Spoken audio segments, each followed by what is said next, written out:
Two NASA astronauts are suiting up to make history as the first two to fly aboard Boeing's Starliner spacecraft.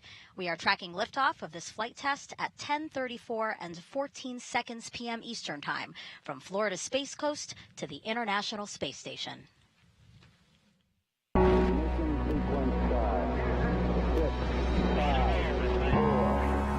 feel the liftoff. The clock has started. Roger, 0G, I feel fine. Godspeed, John Glenn. Houston, Tranquility Base here. The Eagle has landed. Rocket Tranquility, we copy on the ground. New possibilities are opening up for scientific cooperation between countries. 1-0. Liftoff. Americans return to space as Discovery clears the tower. Discovery, go and throttle up. Discovery rocket, go for deploy. It's here that everybody in the shuttle program, the crew is go for launch. Rocket, nice to be in orbit. We have followed in their footsteps to get us where we are today.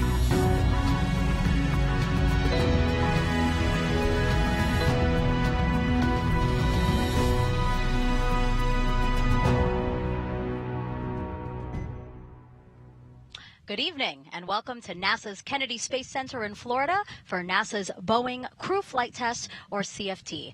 I'm NASA's Megan Cruz. And I'm Dee Russell with Boeing Communications. Also joining us today is NASA astronaut Nicole Mann. Great to have you here. Thank you, Megan, Dee. I'm so excited to be here, a part of this historic flight. Go Starliner. Yeah, all three of us are very excited, and we're excited that you can join us today to watch and follow along for the next few hours. Because again, today is only the 6th time NASA astronauts will launch on a new spacecraft designed for crew. And it will lift off on a United Launch Alliance Atlas V rocket, which ULA just finished fueling cryogenics a few minutes ago. Now, both Starliner and the rocket stand ready on Launch Pad 41. You're seeing a beautiful view there from one of our helicopters at nearby Cape Canaveral Space Force Station's Launch Pad 41. And the last time an Atlas-class rocket sent humans to space was 61 years ago for the final flight of NASA's Mercury program. Over the next 5 hours, we will walk you through the launch of today's flight test. NASA and Boeing want to certify Starliner for regular flights to the International Space Station as part of NASA's Commercial Crew program. Nicole, why is it so important to have a second commercial spacecraft that can ferry astronauts to and from the International Space Station? Megan, it's so important. What we need is dissimilar redundancy taking astronauts to the International Space Station. That allows us to not be reliant on just one company or one rocket. It provides that backup capability capability so we can continue to have that sustained presence on the International Space Station and do all the science and technology development that we need for future missions like Artemis to the moon. Yeah, it's such a great platform, and it's great that we get to utilize it in such a way by supporting the Commercial Crew Program and what it's trying to do for the space station. Yeah, the partnership between government and commercial industry is the way of the future. Yeah. So obviously, everyone, Nicole knows a lot about the Commercial Crew Program, the ISS, Starliner, and their two astronauts today, Commander Butch Wilmore and Sunny Williams, and that's why we asked her to be here with us. And for those who might not know, so Nicole was first assigned to this Boeing crew flight test in August of 2018. Not only was she trained to fly it, but she was an integral part of its development, along with Butch and Sunny. However, she was later reassigned to NASA's Crew 5 mission, which launched in 2022. She became the first female commander of a NASA Commercial Crew Program launch and the first Native American in space. And while on board the space station, she and the crew conducted hundreds of experiments and technology demonstrations. She also performed 2 spacewalks, totaling 14 hours. After 157 days in orbit, she and her crew splashed down safely off the coast of Tampa, Florida. And today, now, you are here to watch your friends make history, Nicole. It is really a special day. And, Yeah. you know, it's very important to me because it's a great example of how our teams work together. Boeing, NASA, all working together to create an amazing spacecraft that has this capability to launch. And it's really that team concept. Astronauts may move on and fly other missions and come back, but we're all one big team. Yeah, absolutely. Now, there's a lot to learn about this crew flight test. That's why we have an entire team here to show you and walk you through the before, after of this entire mission. So just a few miles away at the United Launch Alliance's Advanced Spaceflight Operations Center are ULA's Dylan Rice and Boeing's Lauren Brennicky. Both will monitor Starliner and the rocket for us. Down the road from them at Hangar AE is NASA's Daryl Nail, who is monitoring the weather and NASA's oversight of launch operations. And back here at Kennedy, we have NASA's Antonio Jaramillo to speak with key players in this mission. Plus, we have a team in mission control at Johnson Space Center in Houston.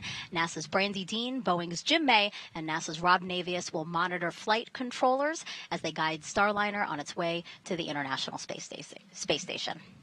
But for now, let's head back into the suit-up room. We got a live view at the top of the broadcast, but let's go back in there now because that is where all the action is happening.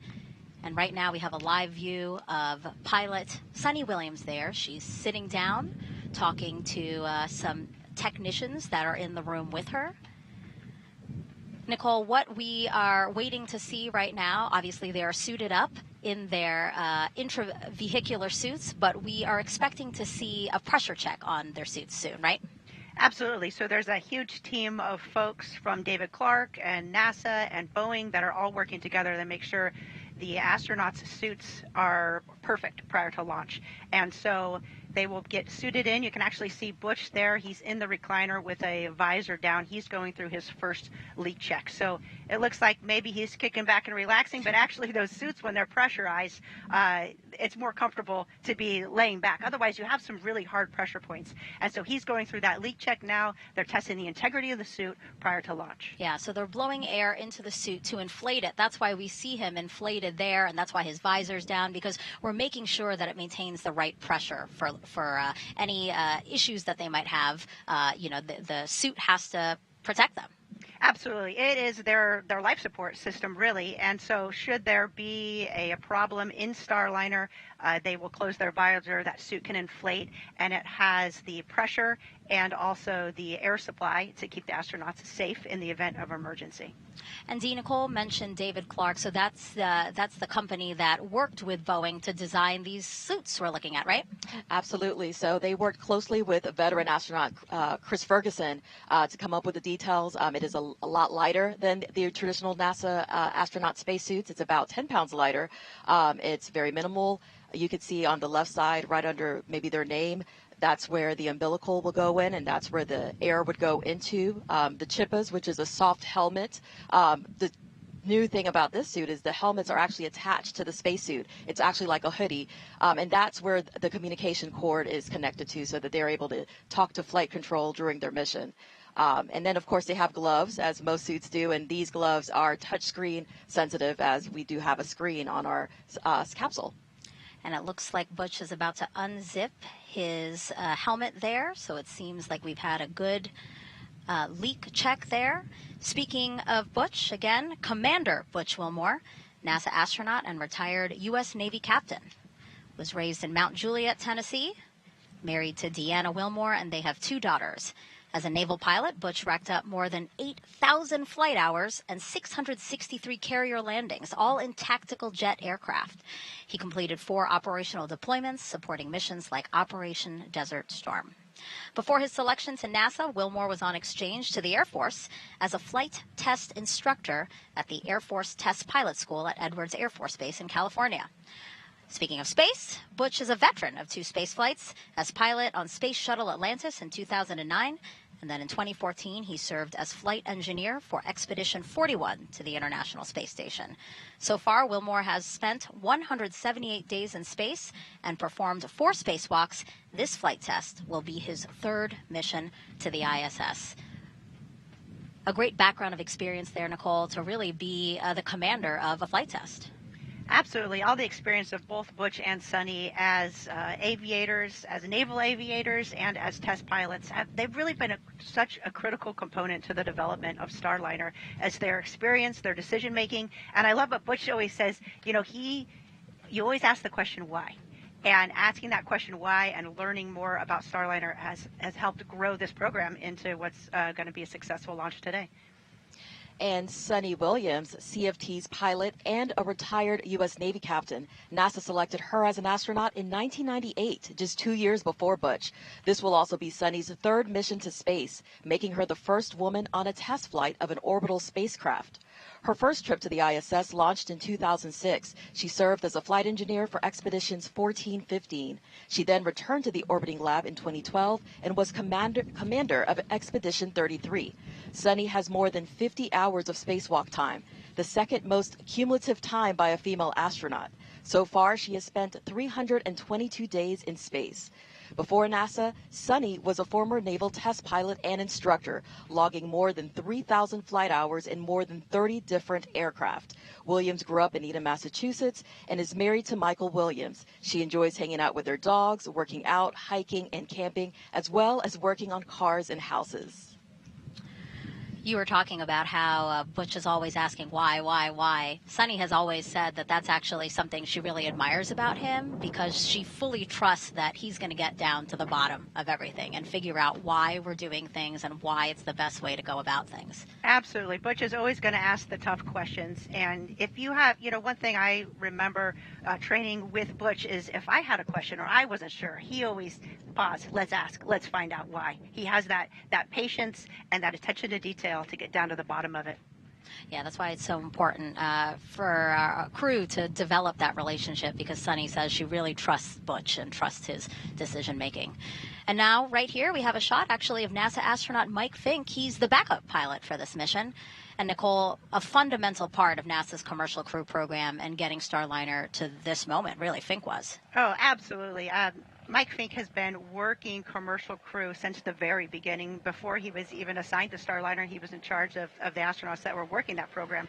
So he's had a fundamental role in its development as well, and it's great to see him in the backup role today. And then he's also assigned as the pilot for Starliner 1. Yeah, Starliner 1, the first operational 6-month mission to the space station after this crew flight test and certification of the Starliner spacecraft. Fink is known for loving to take pictures, so I bet you he's snapping he's snapping a picture of the crew now. Okay, that makes me laugh. He is the best at taking photos. In fact, yesterday I drove by the pad and took a photo, and I texted Mike, and he sent me the first picture that we took together in front of the Atlas V, which is pretty special. Yeah, that's wonderful. And I know he's there in a monitoring role, right? Because as he prepares for Starliner 1, it's really important to see how everything shakes out for CFT today. Oh, for sure. But he's also the ASP. So he's the astronaut support person in the room. And so his job is to make sure Butch and Sunny have everything that they need for launch. Of course, there's a team that's helping them out, but he has that special eye to know, okay, this doesn't look quite right. As a crew member, he has that kind of inside knowledge, and his forefront of his mind is the safety and success of Butch and Sunny. All right. Now, if you have any questions about this mission over the next 5 hours, we invite you to send questions our way using the hashtag AskNASA. All you have to do is go to one of our platforms, Facebook, X, Twitter, Instagram, and again, use that hashtag AskNASA to send in your questions. We look forward to hearing from you and answering those questions live. Let's go now to United Launch Alliance's Advanced Spaceflight Operations Center, or ASOC, where ULA's Dylan Rice and Boeing's Lauren Brennicke are listening to all pre-flight operations right now. So, guys, how's everything looking?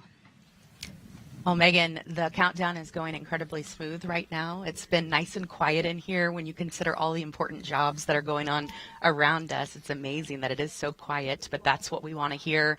Dylan and I are in a really unique spot here at ULA's Advanced Spaceflight Operations Center. We're able to look down over the control team, the launch control team down here, and if you see us right there in the middle of the room, that's us up in the window.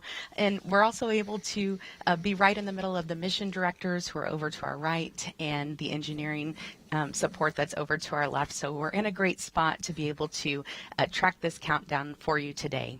We're also going to be bringing up the public operational communications that you might hear us refer to as loops or nets. So you haven't heard them so far in the broadcast, but we're going to bring them up now. And we just want to let you know that as they come across, our commentators will be pausing to make sure that you can hear them. It's also our job to wear these headsets you saw us in and listen to some of the chatter that's going on in the background. That way we can translate things for you as they happen and follow along with the nominal procedures. So far in the countdown already today, the Starliner Control Center is starting to shift control of the spacecraft over to mission control in Houston. The pad team has been cleared out for a little while the rocket was being fueled, but they are back on the pad now and preparing it for crew arrival. Our teams have also been cycling the thruster valves, and they're now in open position. This is the third time, of course, for Starliner to launch, but the first time that we're going through all these procedures with the crew members. So that's why we're coming to you 4 hours before launch today to be able to walk you through everything. But it is important to remember this is a test flight, so we are going to learn a lot, and it is our goal to make things more efficient for future crews. So Dylan, how are things progressing with the rocket? Well, Lauren, Atlas V and Centaur are fueled and ready. The rocket was rolled out to the pad this weekend where it was connected to the propellant storage farms, air conditioning, and other pad utilities. Our countdown started at 11:14 a.m. this morning, and we powered up the rocket, began all of our final checks of our avionics systems, and then started the final preps out at Launch Complex 41. All that work wrapped up around 3:30 p.m. We got into our cryogenic tanking hold at that point. And with the launch vehicle ready and the cryogenic hold completed at 4:34 p.m., we picked up cryogenic tanking. Cryogenic tanking takes about just under 2 hours to complete and went very smoothly today. The vehicle right now remains in stable topping and all pre-launch checks are basically complete. The readiness poll has been completed for pad entry, and the blue team is, as you said, arriving at the pad now. Today is the 100th launch of the safe and reliable Atlas V rocket. It's the third flight of the 172-foot tall N-22 configuration. This rocket is equipped with a dual-engine Centaur upper stage, which is a configuration that's uniquely capable to deliver the performance needed for that specially shaped trajectory that maximizes crew safety for Starliner.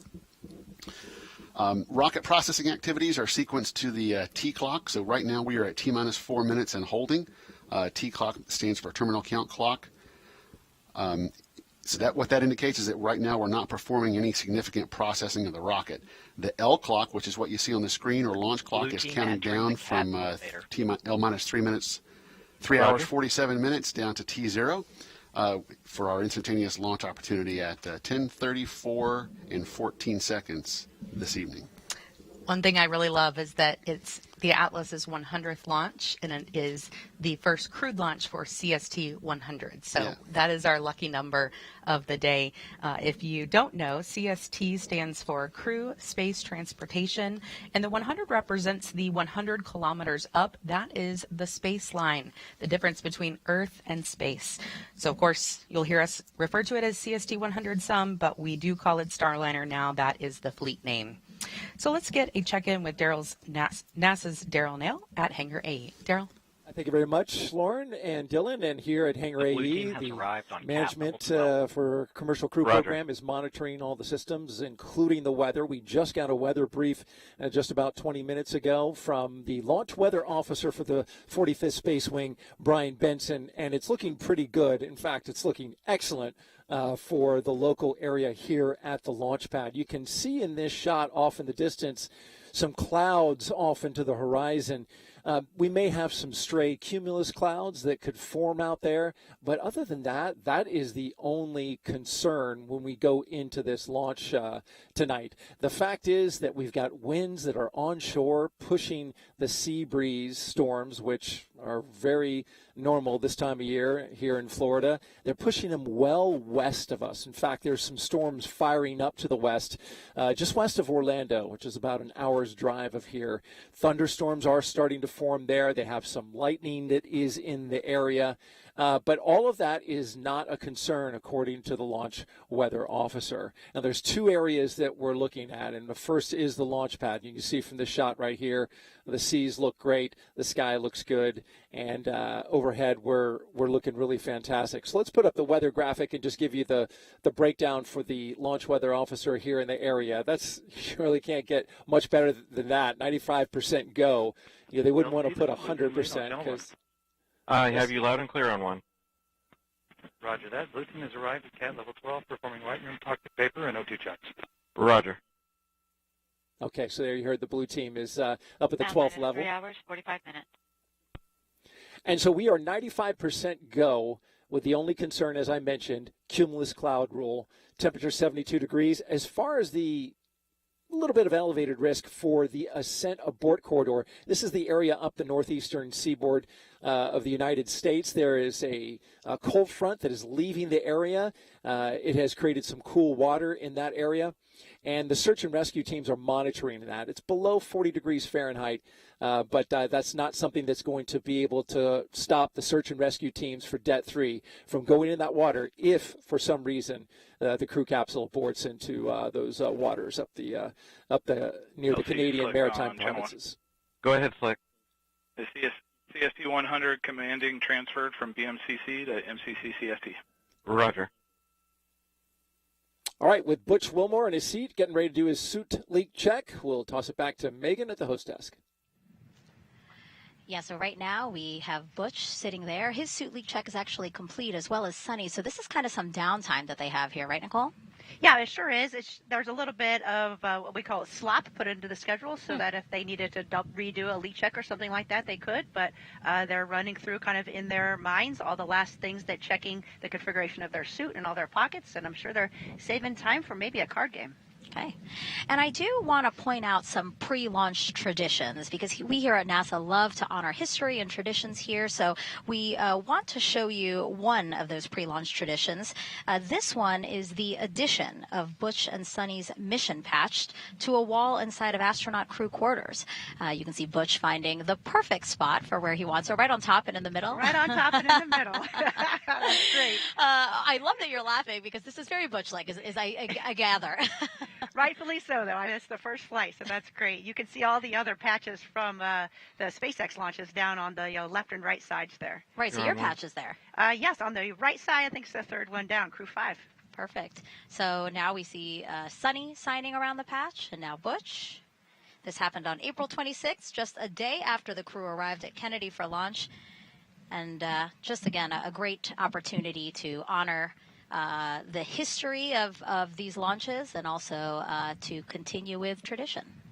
Absolutely. And you see there's plenty of room there for the follow-on mission patches. That's right. That's right. Lots more launches to go with NASA's Commercial Crew Program. And speaking of their mission patch, Butch and Sunny designed it together, and every detail has meaning.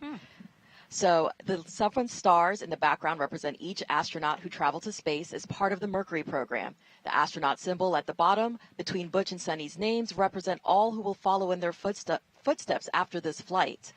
The orange border is a nod to this being a test flight. Earth's blue marbling represents Sunny's love of the ocean. And of course, you have Starliner and the Atlas V rocket there in the middle, with the ISS above it signifying Starliner's first destination in space.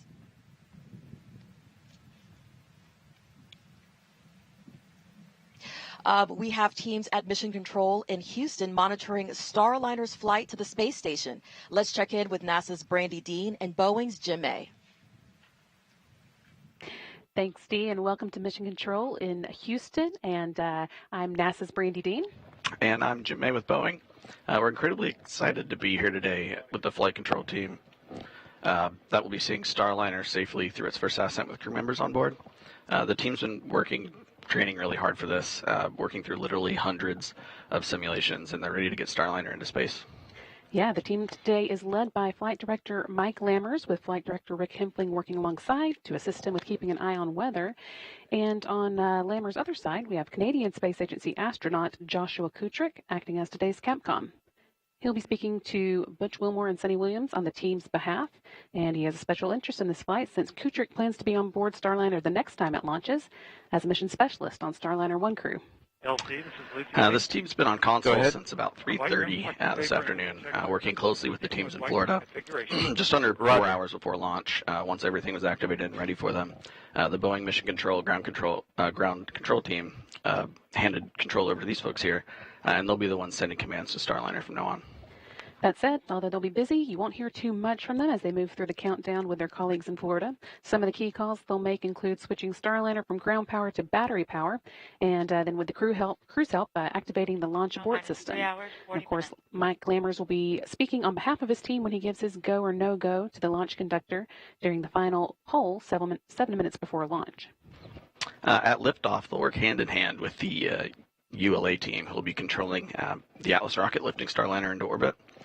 For the first minute and a half of flight, we'll have Atlas and its solid rocket boosters providing the initial lift to get Starliner to orbit, and then later the second stage Centaur engines finish the job of getting the spacecraft into orbit. They'll be done with their job about 12 minutes into Starliner's flight and then be jettisoned 3 minutes later. After that, Starliner will be on its own to make its journey to the International Space Station. So let's take a closer look at the details of what to expect during Starliner's ascent, coming up at 10:24 p.m. Eastern tonight.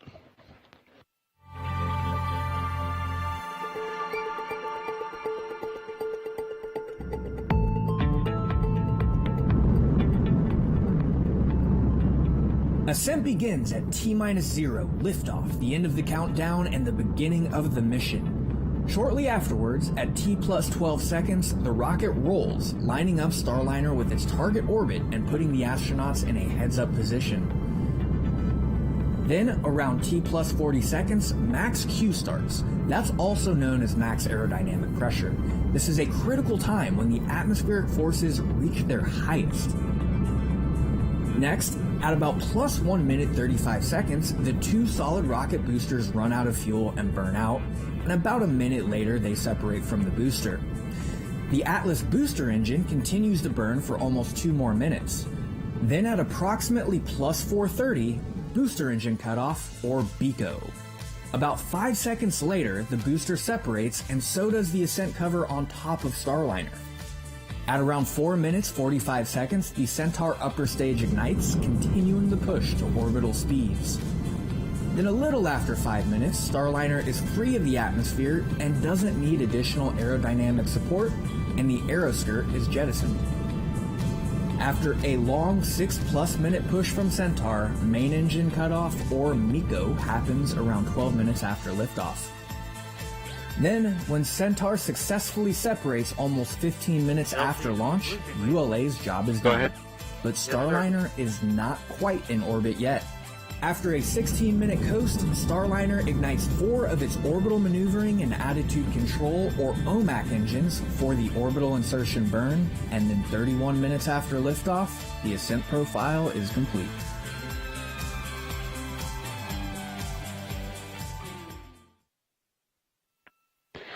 That was a look at the first 30 minutes of Starliner's mission, but of course that's just the beginning. If we launch on time tonight, Starliner is set to dock to the International Space Station at 12:46 a.m. Eastern on Wednesday. So next we're going to check in with NASA's Rob Nabius, who is waiting on launch just down the hall with the Space Station Flight Control Team. Rob? Well, good evening from the International Space Station Flight Control Room here at the Johnson Space Center in Houston, where the Orbit 3 team of flight controllers is on duty at this hour, keeping tabs on the countdown, the progress of Starliner's preparedness for launch, and the countdown for the crew members on board the station to be awakened at about 2 a.m. Eastern Time Tuesday morning. Once the 7 station crew members are awake, they'll move right into preparations for the arrival of Butch Wilmore and Sonny Williams late Tuesday night. High on the list for the station crew after their wake-up call will be the stowing of equipment currently housed in the passageway between the forward end of the Harmony module and the hatchway through which the Starliner astronauts will float as they enter the station following docking. Tuesday afternoon, there'll be a pair of mission management meetings, first by Boeing management to assess Starliner systems following launch, and the initial series of OCCs. Those are the operational checkout capabilities the Starliner crew will conduct to ensure that the vehicle is ready for docking. Following that meeting, the International Space Station partners will gather to give final approval for Starliner to press ahead with the critical phase of the rendezvous that begins tomorrow evening with the terminal phase initiation burn. So it's a busy 24 hours that lies ahead. We'll be here every minute to keep you posted. And by the way, at the time of launch tonight, the International Space Station will be flying 260 miles over southern Belgium. With that, we'll send you back to the Cape. Thank you to our colleagues over at Johnson Space Center. We are now 3 hours, 35 minutes, 10 seconds and counting from liftoff of NASA's Boeing crew LC flight test. Channel 1. Go ahead, flight. Firm ready for hold call authority comm check. Proceed. Stand by for voice loop reconfiguration. Roger.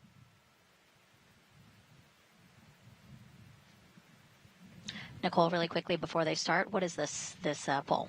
Or not poll, I'm sorry, check. Yes, they're doing all the 35 minutes. These are all the comm checks to make sure that the control rooms for the spacecraft, for Houston, as well as the rocket, are all in sync and have good communication.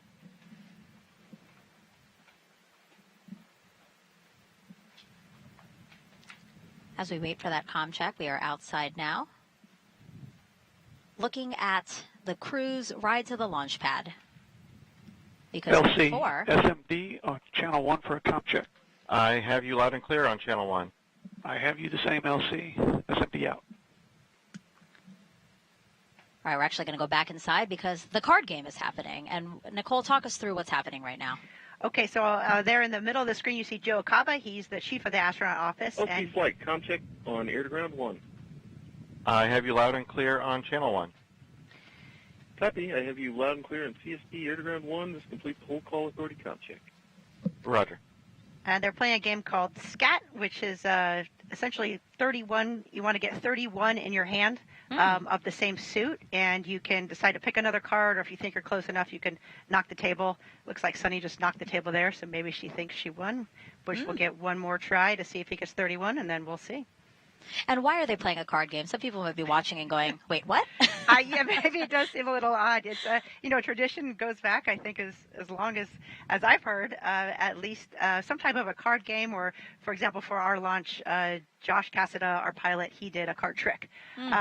So it's just, if there's time, we do it. Of course, if you're running behind, you would skip the card game, but it's just a nice tradition and a chance for the crew to kind of take a breather before walking out to the rocket. And the purpose usually when they're playing a game is the commander has to lose, right? Yes, you want that to be, the worst thing that happens that day. Yeah. So it looks like Sunny, I don't know if Sunny, well, maybe Sunny won because really, again, I don't think Sunny has won because they continue to play. That's what I'm thinking. They're just dealt another hand, so we'll see. Again, another pre-launch tradition that dates back quite a bit. And we wanted to bring you back into the suit-up room to show you this because it is a moment of levity for the crew before everything really starts to ramp up before launch. And it's really great. These traditions, sometimes you lose where they actually start, but sometimes they've been carried on for decades and decades. And there's a lot of little traditions and big traditions, but it's a big part of NASA and our launches to space. While we watch them continue to play, I do want to mention one thing because obviously we see their helmets hanging off the back of their suits. There was a dream that Butch kept on saying that he was having, more of a nightmare, I guess, where he was saying, oh, I think he won. Well, looks like it. He won. Yes, Oh, thumbs yay. up. That means go. Okay. That means go. We have some cheers from around the room. Sonny's happy to lose or happy to win. I don't know who won. I'm not sure. Maybe they changed the rules. They look happy either way. That's Yes, the most important we're part, on right? that. Like everybody's smiling there. Back to that story. So Butch was having this recurring nightmare where it was launch day and he couldn't find his helmet. So I'm sure he loves the fact that this helmet is attached to his suit. Yeah, that is good. I think you still need your chippa though, so the earpieces they still need. But that'll be in their helmet bag. Yeah. Thank you, LC. Minor comm issue with blue team, but it is resolved now. Roger. And so you just heard that call out. Basically, the blue team, just to set everybody's understanding of some of the loops that they'll be, or some of the announcements that they'll be hearing over communication loops, is the blue team is the pad that's out. The blue team is the team that is on the launch pad right now, prepping the pad for Sonny and Butch's arrival. We're watching them take some photos with some folks who are in the suit-up room there, and they're holding some roses, Nicole. Do we know anything about that? I'm not sure if they're for support folks or maybe they're for their family. When they walk out here of the astronaut quarantine facility, then their immediate family will be there waiting for them, and they'll get one last chance to chat with them before riding off in the Astrovan. Yeah. I do know that this particular crew has always said, really, this is a team effort to get to today, so I'm sure they are very appreciative. And, yeah, those might be for folks they want to honor today. And as you mentioned, the Astrovan, Nicole, the Astrovan is going to be Butch and Sonny's ride to the launch pad. You're looking at it right now. It's parked right outside of the Neil Armstrong Operations and Checkout Building. Crew quarters is right inside of the ONC. NASA chose the company Airstream back in the 60s to create a crew quarantine vehicle for when astronauts returned from the moon. The picture you see there, President Nixon talking to the Apollo 11 astronauts inside said quarantine vehicle. And then during the shuttle program, Airstream created the first generation Astrovan. You see it there, a 27-foot motorhome that transported astronauts across KSC to their launch pads. You see Butch smiling there, one of his previous missions. Sonny also rode in that Astrovan. And now here's a closer look at the new Astrovan. It's wrapped with pictures of Starliner, has a license plate that says Ride to Space. When the doors open, steps fold out. The inside can seat up to 8 people. There's those steps. And there's with the room for the astronauts, portable air ventilators that keep them cool. The Astrovan also includes TV and a sound system, so crew can watch or listen to whatever they want on their way to the pad. Looking like a pretty comfy ride there, Nicole. Are you jealous? It's pretty sweet. It's a pretty sweet ride. So again, that is parked right outside. I love that Ride to Space license plate. That's cool. Yeah, that is. It's always nice to see these personal touches, and again, to bring in some fun, right, to a historic mission. Now, Nicole, we're outside again of the ONC building, Neil Armstrong Operations and Checkout Building. Can you talk to us about the crowd of people that's there now? Oh, absolutely. So you'll see Butch and Sonny, their immediate family, will be there watching the launch, and then you always have a support astronaut. And for... Oh, it actually looks like they've already left and the they're suit-up matching. room. Look at they're matching their picture in the elevator. That's awesome. That's great. Yeah. So there you have Commander Butch Wilmore and pilot Sonny Williams. They've left the suit-up room a couple of seconds early. They've walked down a hallway and are now in an elevator to go down to where you're seeing now. They will soon walk out the doors that are to the upper left side of your screen. They'll greet the crowd there before getting into their Astrovan. So again, Nicole, what were you saying about the people there? Yes, of course. There's always astronauts that are supporting the family. So I think flying in space is one of the most important things we do. And the next thing after that is supporting our friends that are flying to space and supporting their family. So you'll see Steve Boeing, who is supporting Butch's family. And they were classmates of the astronaut class of 2000. And then Doug Wheelock is supporting Sonny's family, and they are classmates in the class of 1998. Wow. Yeah, it's so nice to see the familiar faces, just to, again, get one more moment with your loved ones before a really important historic mission ahead of you. Butch and Sunny have been training on Starliner for years, and Starliner training takes place at Johnson Space Center, where they can simulate just about anything they may experience in space, even zero gravity. They performed a lot of their training inside a real-size mock-up of the Starliner at JSC, which just happens to be right across the room from a real-size mock-up of the International Space Station. And just down the road, they spent hundreds of hours inside of Starliner's simulators, running through various possible scenarios they could face during this flight test. Now, Nicole, Butch and Sunny are, likely waiting right outside of the doors now. We expect them to walk out at 3 hours and 24 minutes before launch. Do you remember how you were feeling in this moment? Oh, absolutely. And, we walked out those doors a million times just being here at Kennedy Space Center for work and staying in the quarantine facility. But when you walk out and open those doors that final time before leaving the planet, it's really special.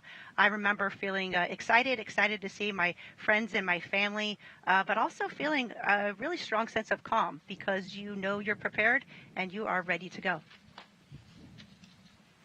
So we'll be watching the clock to see if they're too excited to wait for the mark that they were. Who would come running out first? Would it be Butch or Sunny?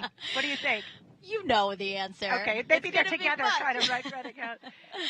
I'm sure we'll also see a lot of NASA leadership here at crew walkout. Now, they'll have to stay down kind of towards the other end of where the Astro van is because they have not been in quarantine with the crew. But it's always important that we have our leadership at NASA coming down for lunch. All right, let's try to squeeze in a social question. We have Danny on Instagram asking, what exactly are they testing? Oh, well, Danny, they're testing everything. It's a new spacecraft. Of course, the spacecraft has launched uncrewed before on the Atlas V rocket, so we have great confidence in that system. But the crew on board, the integrated system with all the life support systems and our egress systems, which is your cooling and your environmental system. Of course, and then the piloting of the spacecraft. It is a fully automated spacecraft, but it has a lot of manual capability. So Butch and Sunny will be flying manual test points, and it also has a fully backup capability as well. So they'll be testing all of those components of the spacecraft during this mission. And to set the stage for, again, the moment of Butch and Sunny walking out these doors. Again, the ONC building here at Kennedy Space Center. Inside was crew quarters, that same suit-up room that we have been watching them suit up in. NASA has used that very same suit-up room since Apollo 7 in 1968. That was the first manned mission of the Apollo program, so a lot of history there. And then those astronauts, as we said, for the missions subsequent to Apollo 7 have been walking out the doors, as you see now. Here they come, our CFT crew, taking their first steps outside for their historic flight test to the International Space Station. Commander Butch Wilmore and pilot Sunny Williams. LC Slick on Channel 1. Go ahead, Slick. Hatch open, ops complete, confined space checks are nominal. Roger. You can hear Butch there saying thank you for everyone for being there. He said, let's fly. They're now walking over to their respective areas, right? Again, we have family and friends here to see Butch and Sunny.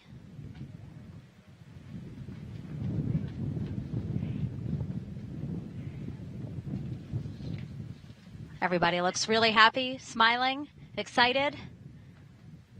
They'll have a couple of minutes here to chat with their family and friends, Nicole, before we expect them to get into the Astrovan and drive off at 3 hours and 20 minutes from launch, so about 3 minutes from now.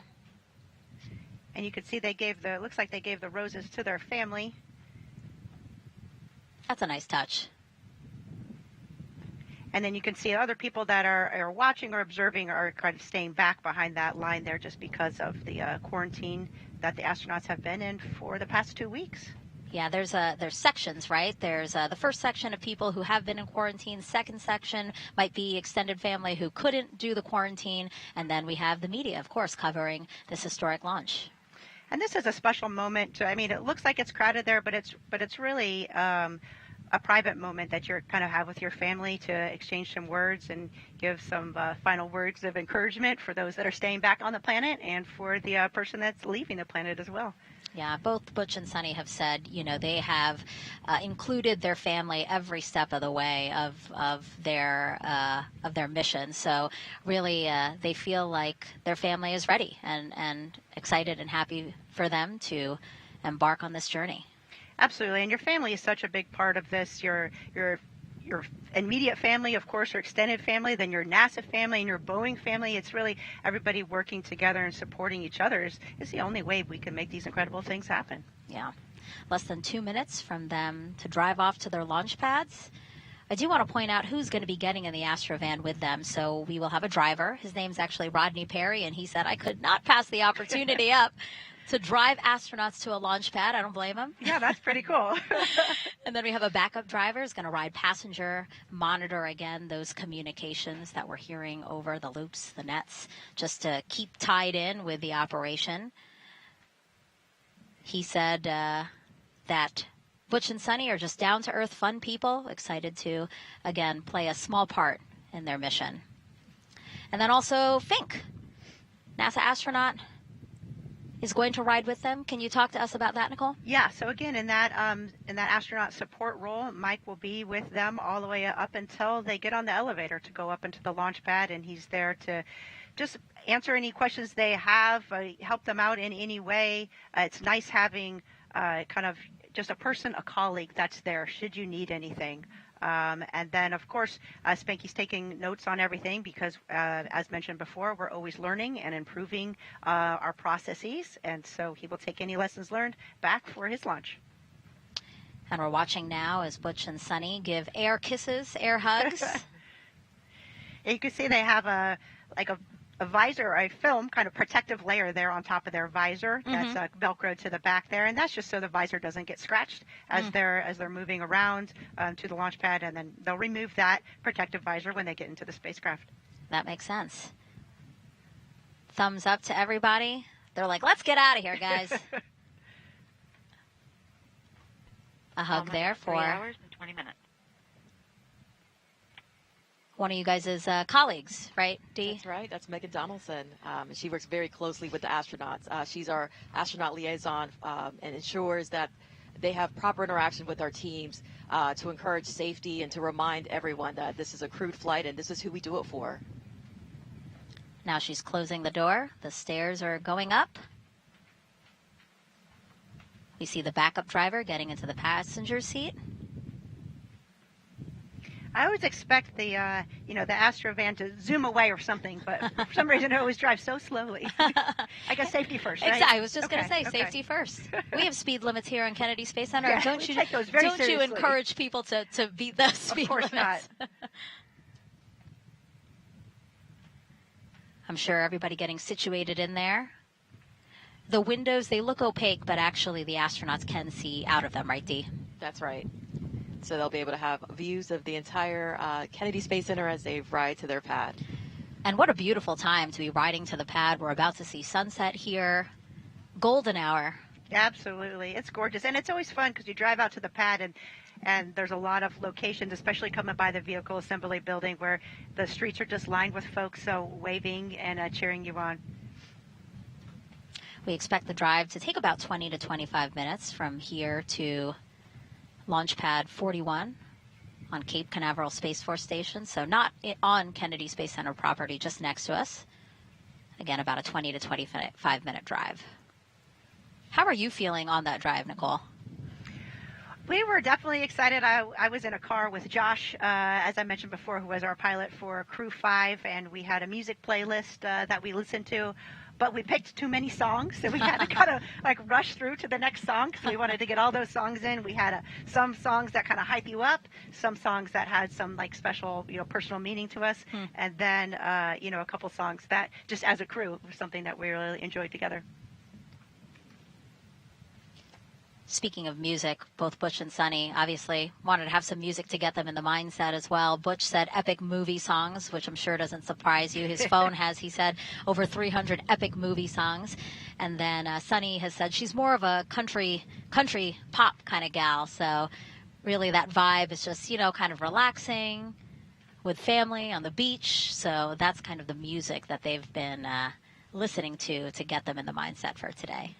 Absolutely. I mean, you're definitely focused on, launch and the upcoming mission, but the ride over gives you just a chance to kind of kick back and reflect a little bit about all the work that's gone into preparing for this moment, all the teams of folks that have been working hard to make sure that this launch is as safe as feasibly possible, and then also to reflect 17 minutes. on your family and what a critical component they are to this mission. Seems there might have been a slight delay, but now everybody is back in, and we are off. NASA astronauts Butch Wilmore and Sunny Williams now en route to Cape Canaveral Space Force Station's Launch Pad 41 with a full security escort. A beautiful aerial shot there to show you the convoy that will take them to their launch pad. Now, I remember, Dee, you said that inside there's a TV in there, and of course we wanted to know what the astronauts will be watching while on their ride to their pad, and we found out they'll be watching the Top Gun Maverick movie. I hear you laughing, Nicole, because that is very much the two of them in a way to get them both amped up. As we've mentioned before, both are experienced naval aviators, and we actually have some old school pictures we'd like to show you now. We have a picture of Sunny back in the day, and that particular movie has significance to her because she said when she first got into the Navy, she thought about being a diver, but then she watched the first Top Gun movie, and she decided to go to flight school. So she ended up being a helicopter pilot, right, Nicole? That is awesome. That's a great picture. I have not seen that one before. Yeah. Yeah, Sunny was a helicopter pilot and a test pilot, and is still a wonderful pilot today. She actually flies a lot of general aviation as well. Mm-hmm. And then we have a picture of Butch, of course. Fun fact, he was actually a real Top Gun pilot. And Dee, you mentioned Chris Ferguson, a retired NASA astronaut. He's on the far right. Talk to us again about him and the fact that he, too, was a Top Gun pilot. That is correct. LC Slick on Channel 1. Go ahead. Crew transport convoy is en route to LC-41. Estimated arrival to the roadblock is about L minus, I would say, 3:05. Roger. OSM, LC. OSM. Crew transport convoy is en route to pad. Permit entry into FHA. Roger. So as you hear there, obviously comm checks of the crew, letting teams know that the crew is on their way. And yes, Megan, as you mentioned, Chris Ferguson was a former Top Gun pilot. He is obviously a retired NASA astronaut, but he did work for Boeing. As we mentioned, he assisted us greatly with Starliner, helped design the NASA astronaut suits, and he shared many of his stories from his Top Gun days, if you will, and we enjoyed hearing them. So I love that they all have that to share. And as we watch the convoy make their way across Kennedy Space Center here, let's check back in with NASA's Brandy Dean and Boeing's Jim May, who are monitoring things at Mission Control in Houston. Thanks, Megan. It's great seeing Butch and Sunny on their way to the launch pad. We gave them a good send-off here when they left Houston on April 25th as well. The teams at Johnson Space Center lined the road to Ellington Airfield, holding up good luck signs and even tossing a little confetti as they drove in to board their T-38s for Florida. Things have been going smoothly for the flight control team in Mission Control Houston. The team here took control of Starliner a little less than an hour ago, and they've been working smoothly through a number of the steps in their pre-launch checklist.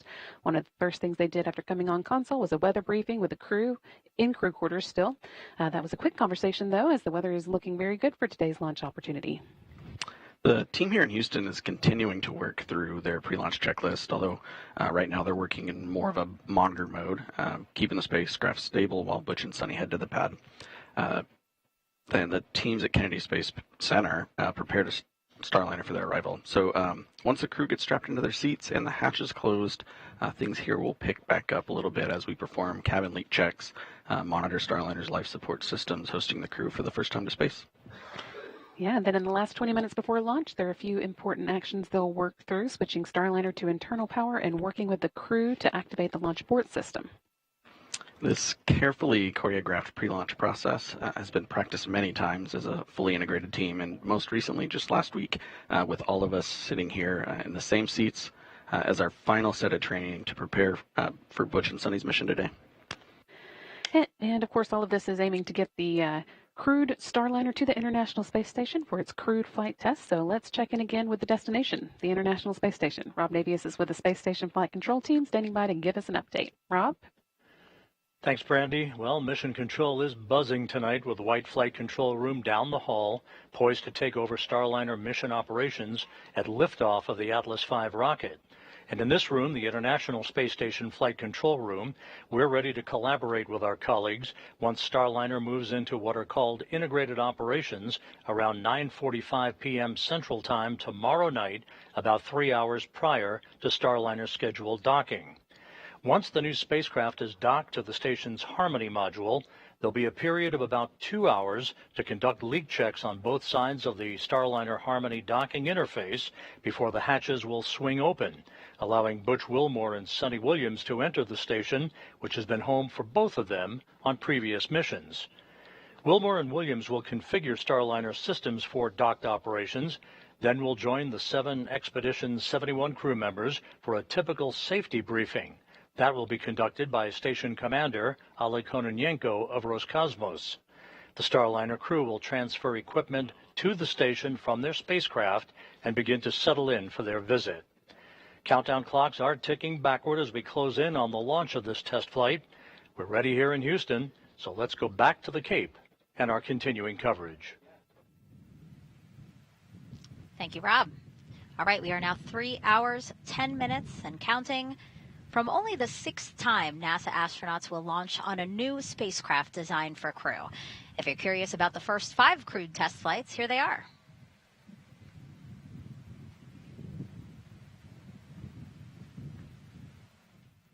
The first was Mercury Redstone 3, launched May 5th, 1961 with Alan Shepard. The next one was Gemini 3, launched with Gus Grissom and John Young on March 23rd, 1965.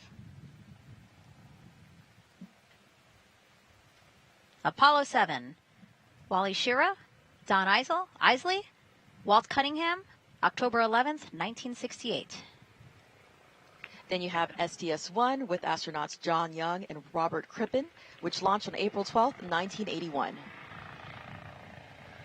And then NASA's SpaceX Demo 2 mission, Doug Hurley and Bob Behnken, May 30th, 2020. And of course, today you have NASA's Boeing crew flight test with Commander Butch Wilmore and pilot Sonny Williams. And as you pass by there, that's actually near C3PF, where we refurbish and assemble the Starliner. And right next to that building, we have the historic Vehicle Assembly Building here at Kennedy Space Center.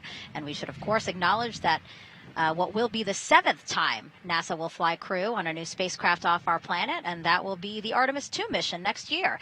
NASA astronauts Reed Weissman, Victor Glover, Christina Cook, and Canadian Space Agency astronaut Jeremy Hansen will orbit the moon, and their Space Launch System rocket and Orion spacecraft will be assembled in that Vehicle Assembly Building. Let's check out what's already in work for NASA's return to the moon.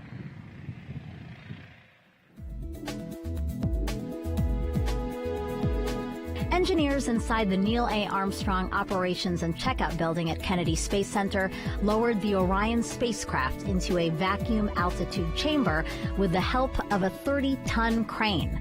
The chamber simulates deep space to test for any electromagnetic energy that could damage Orion as it travels away from Earth.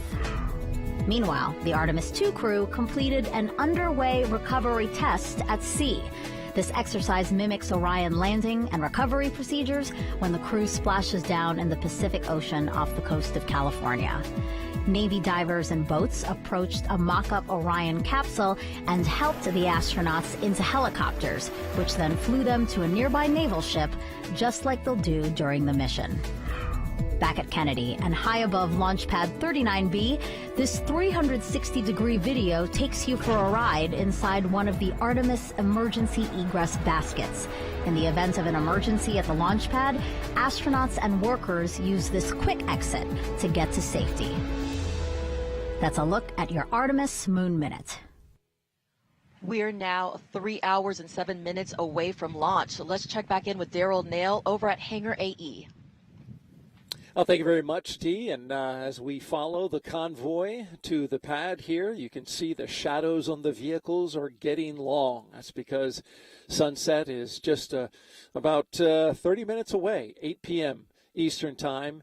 Sunset, and the conditions for weather are simply fantastic. It's 79 degrees outside, humidity about 70%, but we are very dry, very comfortable, and any storms that have been caused by sea breeze, convection over the center of the state are being kept away by some nice 12 to 14 knot winds, according to the launch weather officer, just keeping those storms at bay off in central Florida. So as the team goes out there, the crew's getting a beautiful sunset, a beautiful Florida sunset as they go out to their launch pad today. Also want to mention that the NASA operations manager has set the triage points based on the conditions that the weather has for today, specifically the winds, those 12 to 18 knot winds forecasted at T0. That dictates where they can put the triage should there be an emergency at the pad and they needed to get crews out of there. They want to make sure that both the emergency personnel and the astronauts are safe in case of any emergencies that happen. Now you saw the helicopter flying right by, and this is a shot as they continue to drive out towards Space Launch Complex 41 here. And with that, we're going to send it back to Megan. All right, and as Butch and Sunny are almost at the launch pad, let's check back in with Lauren and Dylan as they monitor the countdown. Hey, Megan, as the crew has been making their way across Kennedy Space Center and over to the Cape Canaveral Air Force Station side, Space Force Station, I should say, the pad team's been inside working to prepare the inside of Starliner for the crew to arrive. We've been talking a little bit about the pad team. We've told you we also referred to them as the blue team. So if you hear us say blue team, that's who we're talking about. It's made up of 5 people from Boeing and 3 people from ULA.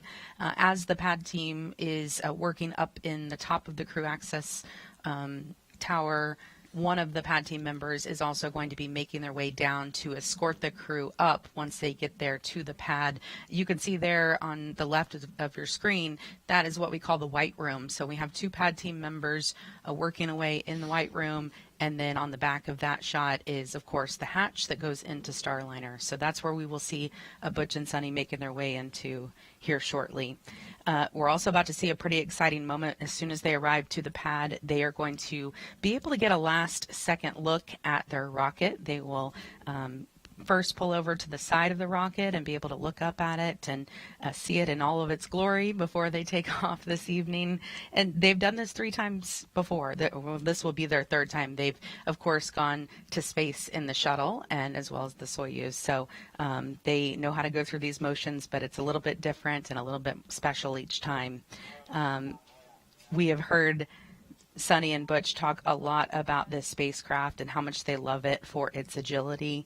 Butch, if you've heard him in some of the recent press conferences, has even joked a little bit about how he feels so lucky to be in this spacecraft and how nimble it is, because he says he could really do barrel rolls around the ISS. LCO, Go ahead. Of course.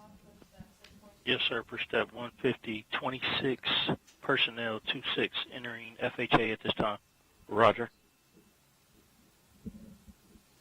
Of course, he would not be doing barrel rolls around the ISS, but he just likes to use that as an example of just how nimble this spacecraft is. Sunny also tells us that it is a test pilot's dream to be on this flight. She says she feels like she won the golden ticket. So it's pretty special for our teams to hear things like that. They have both been thoroughly involved with the development of Starliner, making changes along the way. They say that their fingerprints are really all over every procedure, every part of Starliner, even their spacesuits. They have been that involved in the makeup of everything. Of course, it is their goal to put Starliner through the ringer during this test flight and to prepare it for their friends who will take future rides on Starliner once we are certified and there are future missions on Starliner 1. So, Dylan, the crews feel very confident with a ride to space on the Atlas, which has a 100% mission rate. They like to talk about that. Well, Lauren, the Atlas V Starliner configuration was designed with a commitment to safety. One of the most reliable rockets in the world, Atlas V, is today carrying an extra layer of safety for its specialized duty of launching astronauts. We call that the Emergency Detection System, or EDS for short, and it was developed by ULA engineers to enhance the protection of astronauts riding atop Atlas V. On Channel 1. Go ahead. Ready for pad support personnel to perform OSE radio comm checks and proceed to ground level. Roger. And Lauren, as I was saying, that EDS system autonomously monitors the health of all of the launch vehicle systems during flight. If the EDS system detects an impending anomaly, it can trigger an abort faster than any human could possibly do. But the astronauts also have the capability to trigger a manual abort from inside the capsule. Along with that EDS system, we also have a dedicated ascent flight control team on console at our headquarters in Denver. During this, this is Slick. They're exiting the White Room to grab the radio now. Okay. Roger. Copy that. Yeah, during any human spaceflight mission, this team is monitoring the health and performance of the rocket during ascent to space. The engineers will provide a real-time status and collaborate directly with NASA's flight director and mission control in Houston. When you hear the call sign Atlas, that's our ascent lead, and he'll be providing real-time telemetry data from the rocket and provide continued situational awareness. So for now, the rocket remains ready. We're just waiting on the opening of today's launch window and our astronauts. All the activity out at the pad is actually up on that crew access tower right now. As you mentioned, there are 3 ULA team members on the blue team, and they're there to manage all aspects of the crew access tower systems. They performed the initial safety checks of the tower and the White Room prior to the Boeing team's arrival at the pad. Once the crew is loaded, and convoy has arrived at the pad gate. Roger. We'll see you soon. Go ahead. Crew transport vehicle has entered the pad. Roger. Crew is clear to proceed to level 12. Roger. Okay, we're hearing now that the crew has pulled into the pad fence line, as you can see, and they've been given clearance to go all the way up to level 12 on the CAT. All right, as Butch and Sunny make their way up to the rocket, and we are going to see a very historic moment here, we're going to pitch it back over to Megan and Dee and Nicole. Ladies. Thank you, Lauren and Dylan. Yeah, we just saw the Astrovan get onto the pad there. The rest of the security escort stayed behind, right, Nicole? Yes, they stay behind, and it's just the Astrovan that goes up there to the launch pad. L-3 hours. Time markers again, L-3 hours to launch. As we see Butch and Sunny and NASA astronaut Mike Fink get out of the Astrovan. You can see Mike taking some photos there already, which is he's always great at commemorating the moment. Yeah, I'm sure that he's very excited again to see his friends. And this is a special moment right here when they get a chance to look at the rocket. So Butch and Sunny walking ahead there. They're going to take a look at the rocket, which you see on the upper right-hand part of your screen, kind of behind the building that's there. You see the A, that is the structure there that's holding the rocket up. Again, a really wonderful moment for the two of them to take this all in. You know, and it's amazing. You do it, it feels like 100 times in training, and maybe there's a rocket there, maybe it's not. But the day you look up and you see your spacecraft on top of that rocket and you know you're about to climb on board, it feels very different. And this shot, it shows how massive this rocket is. It really shows the scale of just what they're about to do. How did you feel, Nicole, when you took a look at your rocket before getting on it? I was amazed. As Dee mentions, amazed just how massive it is. And it's just incredible to think that we as humans can come together and build something so incredible, launch humans into space, and to do it safely. And again, this must be emotional for Mike Fink as well, because right after this flight, and once Starliner is certified for those continued flights to the International Space Station, it'll be his turn. Yeah, he and Scott Tingle will be headed up on Starliner 1, hopefully not too soon. And so the three of them now back in the Astrovan driving around to the elevator that will take them up the crew access tower, specifically to level 12. And that is where they will get into the Starliner spacecraft. And this is where Mike will leave them, as we talked about. He's doing kind of all the last checks to support them. He'll hand them their helmet bags, which contain everything that they need to take into the spacecraft that they're not currently wearing. The vehicle has arrived at the base of the CAT. Roger. So they'll have their checklist, their ascent entry checklist, their chippas, of course, which are their headsets, their gloves, and then maybe a Sharpie or a pen. The crew kind of can decide what particular things that they want to have with them in their helmet bag. And so probably that handoff is happening off camera now. Again, think handing off helmet bags. LC locks 2. Go ahead. For your awareness, we've just had a quick instance of some topping oscillations, and I've manned my system into a stop flow. Roger. And so you're going to pause here for 5 minutes? That's affirmative. Roger. Advise when you reinitiate. We'll go. And you can see it looked like the blue team was actually carrying their helmet bags and... The flight crew has entered the CAT elevator. Roger. They're escorting their Butch and Sunny onto the elevator. All right. And as they close the elevator door, we will see them reappear on level 12. Go ahead, Blue Team Lead. In conjunction with the topping oscillations reported, we're getting a unusual audible associated with that. Roger. Locks 2, LC. Go ahead. Yeah, Roger. Is there any expected venting up in that area? Roger, LC, we're starting to see the oscillations at the top of the OLED space dampen out little by little. We're going to observe it for a little bit longer here, but at this time we don't see any issues with the tank health this time. Roger. Suspecting maybe just a different sound coming out of the Centaur vent valve. And you can hear that communication there from affirmative, LC. Roger. United Launch Alliance. They're, of course, monitoring all the instrumentation. Blue Team Lead, LC. Go ahead, sir. Roger. Appreciate the comment. Just advised if anything significant changes. Yes, sir. They're monitoring the instrumentation very closely, and then we'll talk about... The flight crew have arrived on CAT level 12. Roger. Anything they see that is, potentially off-nominal, and they will investigate, and you could hear them reporting to the rest of the control teams. They will continue to monitor, and of course, if there are any issues, they will let us know. But at this point, it sounds like they're just looking at some instrumentation. Yeah, I believe they said something about a stop flow for maybe 5 minutes, and they'll monitor that and hopefully be resuming after those 5 minutes. And what we're seeing now is, again, pilot Sunny Williams now on level 12. So what's happening now is Butch is going to the bathroom. Very important. It's his final opportunity to go to the bathroom before launch, right, Nicole?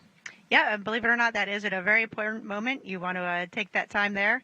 And it also gives, your other crew member a chance there, like Sunny is, to look out the top of the launch tower, which is just an incredible view. You can see the wind is really ripping, as you can see Sunny's hair getting blown around, but it's a great view looking down. I'm sure that sunset over the Cape is pretty special at this point. Yeah, it's wonderful that this isn't a night launch, because obviously at night this place is pitch dark. So it's nice to have a view from up there for them.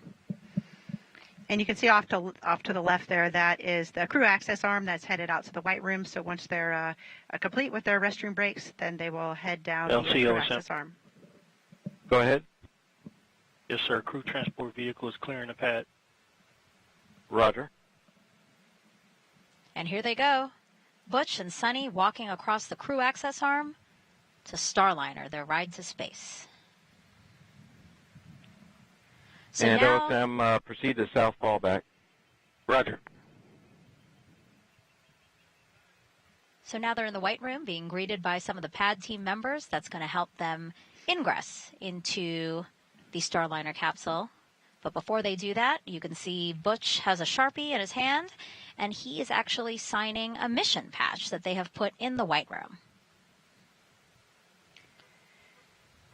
It may seem like we do a lot of signing and a lot of patches, but it's important, the traditions, and not only for the crew, but for all the team that supports. So you can see all the Boeing folks there in the white room, and Sunny and Butch have worked with these folks for many, many years, and they are going to do all the final checks and get them in the spacecraft. Really, Sunny and Butch put their lives and making sure that they're ready to go in their hands. So you can see them gathering there for some words prior to getting in the spacecraft.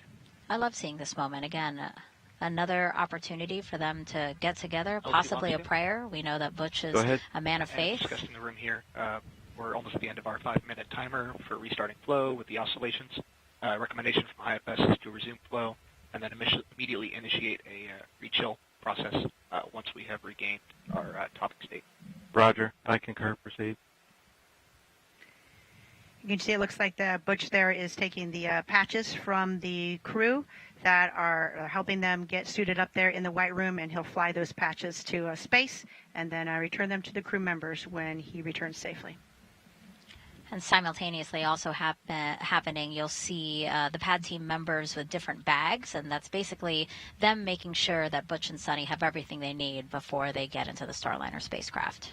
Yes, you can't check too much, so you will double and triple check, and you'll have your buddy check you out as well. You want to make sure that you have everything situated just perfectly. You can see Butch there; he's hooking up the comm cord from his Chippa to his spacesuit. And what we'll see is Butch going through the ingress process first, and then Sunny will observe from the outside here, and then it'll be her turn to go inside. Yes, and there's a lot. You can see that the Boeing folks have suits on, have hairnets on, have gloves on, have masks on. The White Room is a clean room. It's environmentally controlled. We want to make sure that the environment inside the spacecraft has the proper humidity, that there's no contamination, and it's very important that there's no dust, hairs, rocks, anything, any type of FOD that could get into the spacecraft or into the hatch. So it's important that we keep this room clean and pristine. Right, so after they help him get his gear situated here, as you said, some FOD checks, foreign object debris, things that shouldn't be on them, go into space with them, so make sure they take them off. So you see that white pad on the floor there, Nicole, that's like a tacky mat is what they call it. Yeah, the little sticky mat, and so if there's any debris on your shoes or your boots as you go in, that will get removed and stay on the sticky mat. You can see that they're helping Butch put on his wrist. He's got a wrist mirror as well as a wrist light that they helped put on. He also has a watch, and he has a cover that's on his watch. You can see that wrist mirror there on his right forearm. And what do they need a light and a mirror on their forehead? Why do they need those things? Well, really that mirror, remember we saw how during that leak check how Butch lowered his helmet and then zipped his helmet all the way around. So you can't by yourself see confirm that helmet is fully zipped unless you have a mirror or your buddy can look at it and see it for you. So it's really for safety of flight, and if you needed to, of course, when you're strapped in, you may have limited visibility. Of course, if you're pressurized or something, that's even exacerbated. So that mirror allows you to gain more views of the spacecraft and to check that your helmet is properly zipped prior to pressurizing.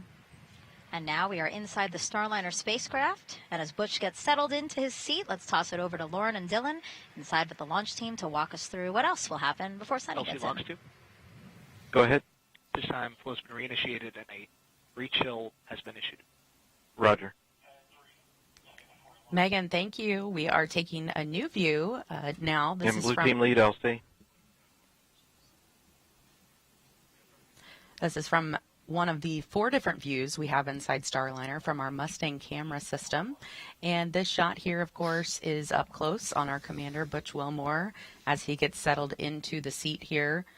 This is the commander's seat, so he, you saw him there sort of crawl across some of the other seats to slide all the way over. Part of the reason why he goes in first is because he is the farthest to crawl across there. So 2 different pad team members helping to get him settled in. He will sort of do a little bit of a shimmy to get perfectly into the seat and comfortable as they start to strap him up, and you can see them working across his belt there, as well as some of the straps on his legs. We're also seeing Sunny walk down back toward the White Room now. LCOSM. Go ahead. Yes, sir. First step 160-24. Personnel have exited FHA roadblock. Roger. All right, I'm back inside Starliner. Again, we have these 2 pad team members who are helping Butch get settled in here. They won't start with Sunny until Butch gets completely in. these seats that they're in, actually Butch and Sunny made some recommendations when they started the process of getting fitted into them. They wanted to add a little bit of extra padding to their backs, so that's just one of the ways that they've been involved in making changes along the way. And they say that, you know, every little change that they make, they want their friends, the other astronauts who will fly Starliner in the future, to look back and thank them for making, you know, this the most comfortable and pleasant ride to space for them. Now, right in front of Butch there is the Starliner console. It is a display with a mix of screens and switches and knobs.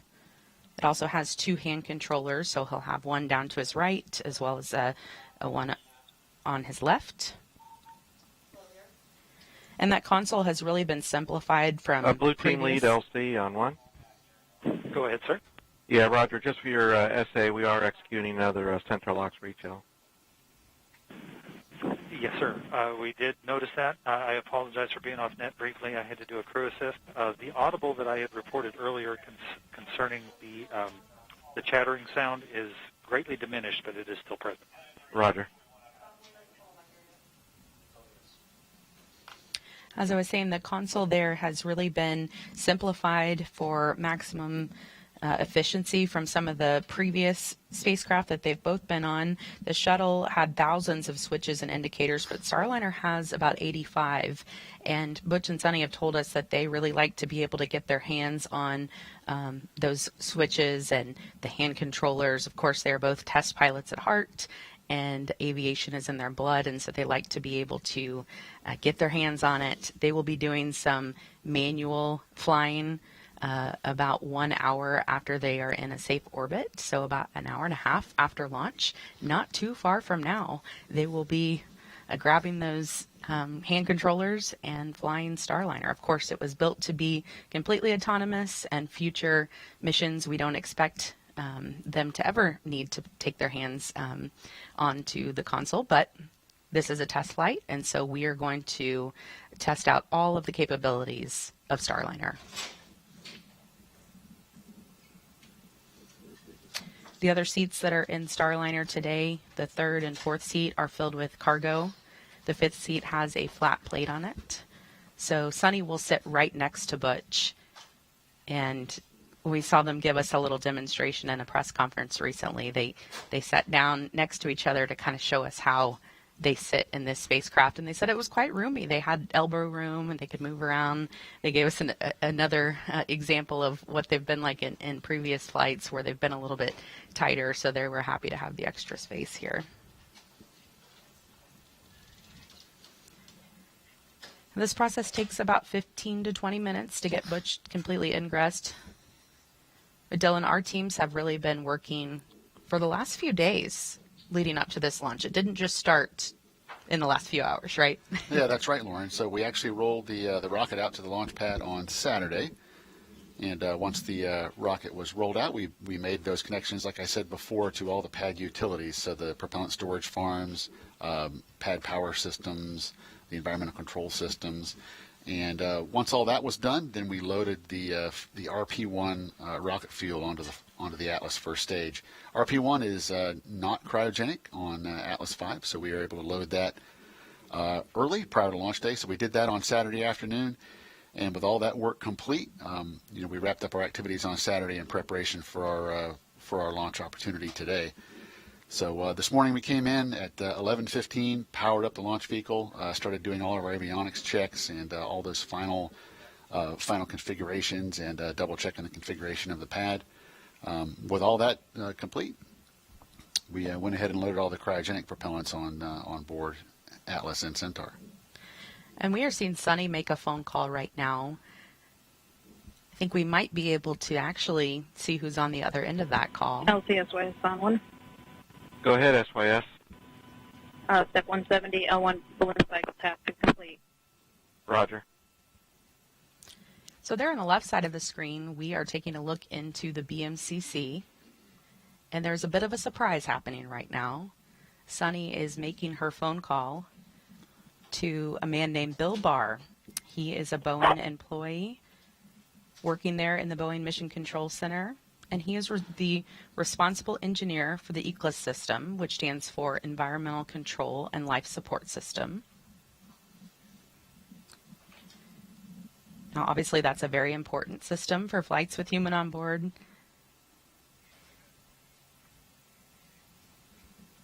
Just trying to see if we could see any of the reaction in the room, but I'm sure this is quite the honor and surprise for Bill. Bill is a lifetime career Boeing employee.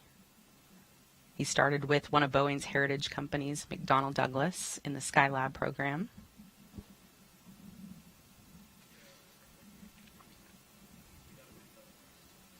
His teammates told us he is one of the greatest mentors anyone could ask for. Just a great teacher, knowledgeable, kind, and incredibly patient. Couldn't hear anything better from your teammates. Editor 1 is on listen to. And we're going to start hearing some comm checks here as Butch gets connected.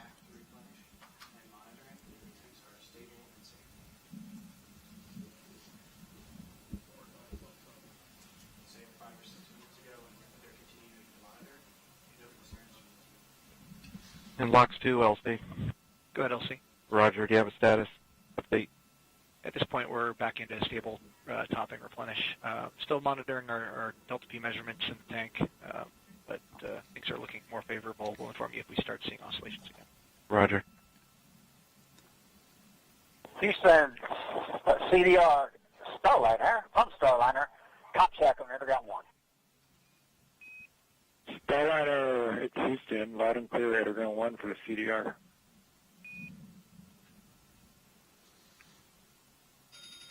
All right, good comms check there. Those comms are connected through the umbilical on his torso. We mentioned that when they were in the suit up. Power C10 Bravo. Starliner, Houston, Arizona 1, we copy, ready for Bravo on the egress control power panel. You can take suit fan Bravo to ON. Suit fan Bravo's coming on. All right, so you just heard that call there. They are turning the suit fan on. And it looks like they're actually a little bit ahead of schedule here. This is something we were expecting to happen in about 7 minutes. So running pretty efficient today, and they will be, doing their best to see how quickly they can get this done, because of course we'll have 4 or more astronauts on future missions.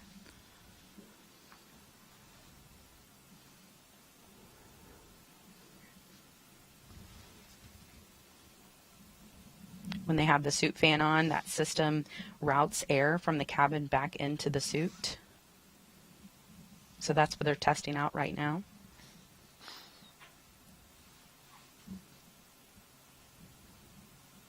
You can see Butch has some paper procedures in his lap. He will use paper procedures until they get up into orbit. And then once they get up there, they will have tablets they pull out with the rest of their procedures. They also have procedures strategically placed in a few other positions. They have a knee board with procedures, as well as they have a pretty cool arm strap that sort of looks like what a quarterback for a pro football team would wear, if you've ever seen that. It has a laminated flap on it, and they can put procedures in there so they can just look down at their arm.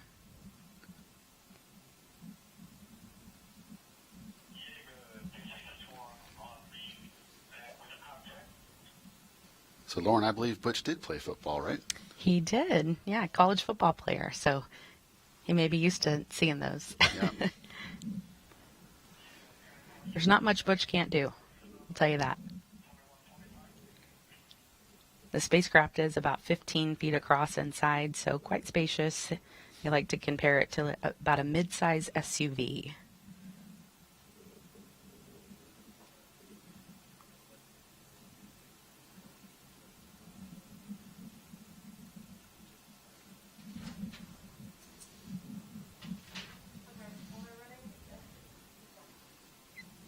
One of the tests that will be happening once they get up to the space station is called the Safe Haven test, and it's one of our flight test objectives. and they will actually pull in a couple of the astronauts who are already on the space station into Starliner with them and go through some procedures to be able to prove that Starliner could actually provide them sort of a lifeboat if they ever needed it, if there was a problem on the ISS. So we'll get a chance to see probably about 4 astronauts in there during that time.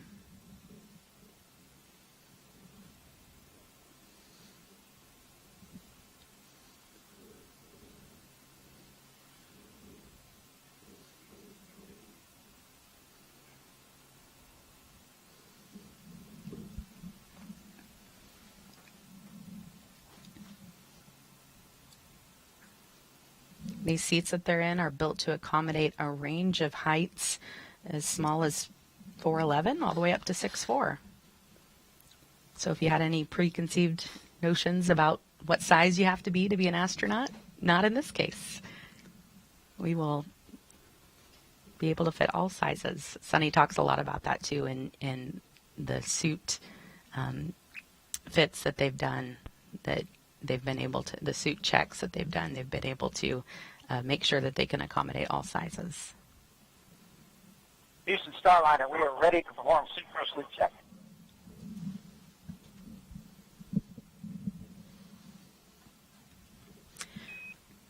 Starliner Houston, we copy, ready for suit gross leak check. CDR, we're ready.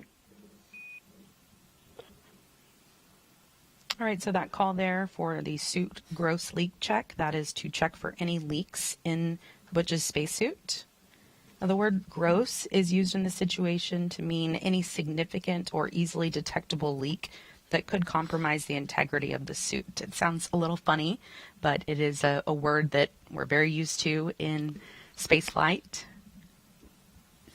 They'll be able to tell pretty quickly if there was a leak in the spacesuit.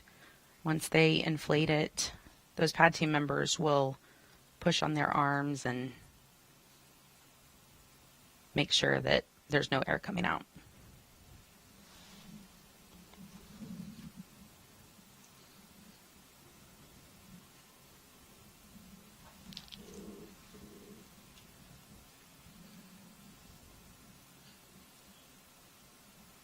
These suits are about 40% lighter than suits they've worn in the past.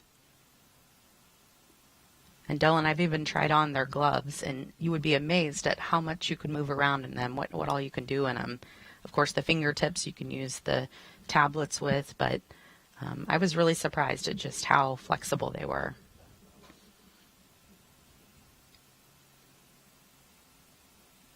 It's starting to get darker over Space Launch Complex 41. Leak check on CDR.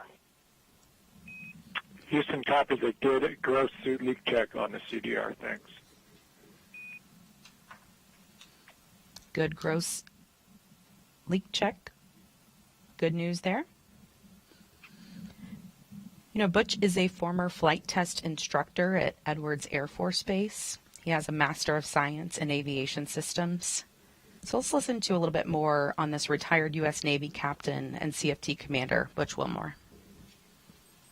A large part of the desire within us is to do things that are of benefit to others. In this job, we get to do things that are of benefit truly for all mankind as we explore the heavens that not many people get to experience, true, but we don't go just to get the experience. It's about the team and it's about the benefit that it brings.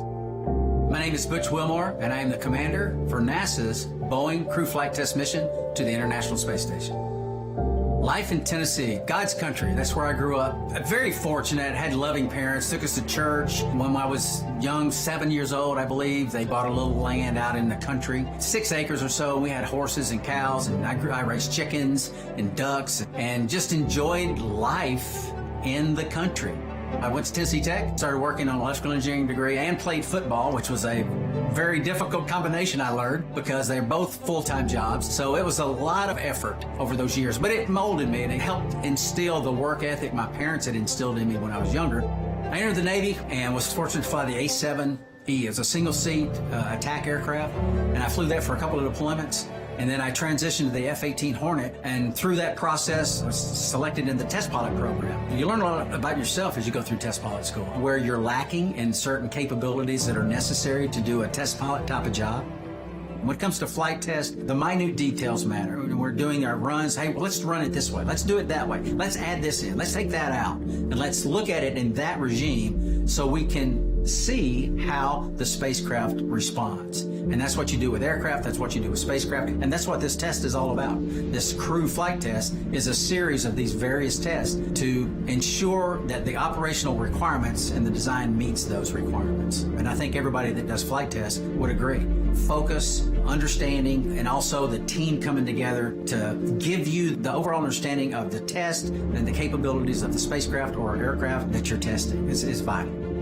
Sitting in this seat over here in the Starliner sim and doing the things we've done and learning about the spacecraft, developing a lot of the capabilities of the spacecraft, it's very humbling when you see and you interact with some of these professionals, and our human spaceflight and our nation has a debt of gratitude to them. Every single training evolution we have is brand new. We're the first to do it.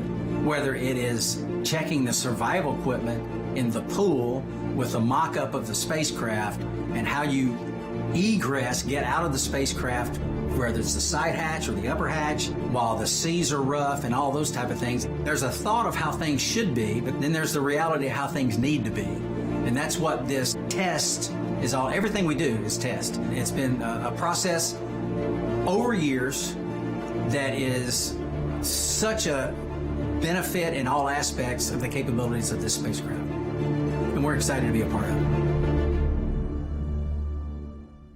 We are excited to be a part of it as well. As they are starting to finish up with Butch, one of the things that was really important to him was to take the name tags of every single one of the pad team members up to space with them. Now, this is a tradition that dates back to shuttle, but typically they would take just 2 name tags, the 2 folks that are working with them there in the spacecraft, but something he really wanted to do was take the name tags of all of them. So pretty special honor for those folks in the pad team. Now, Dylan, what's been going on with ULA as we've been focused here on the crew? There's a lot going on in the background. Well, Lauren, that's right. So there's a couple of things going on down in the control room.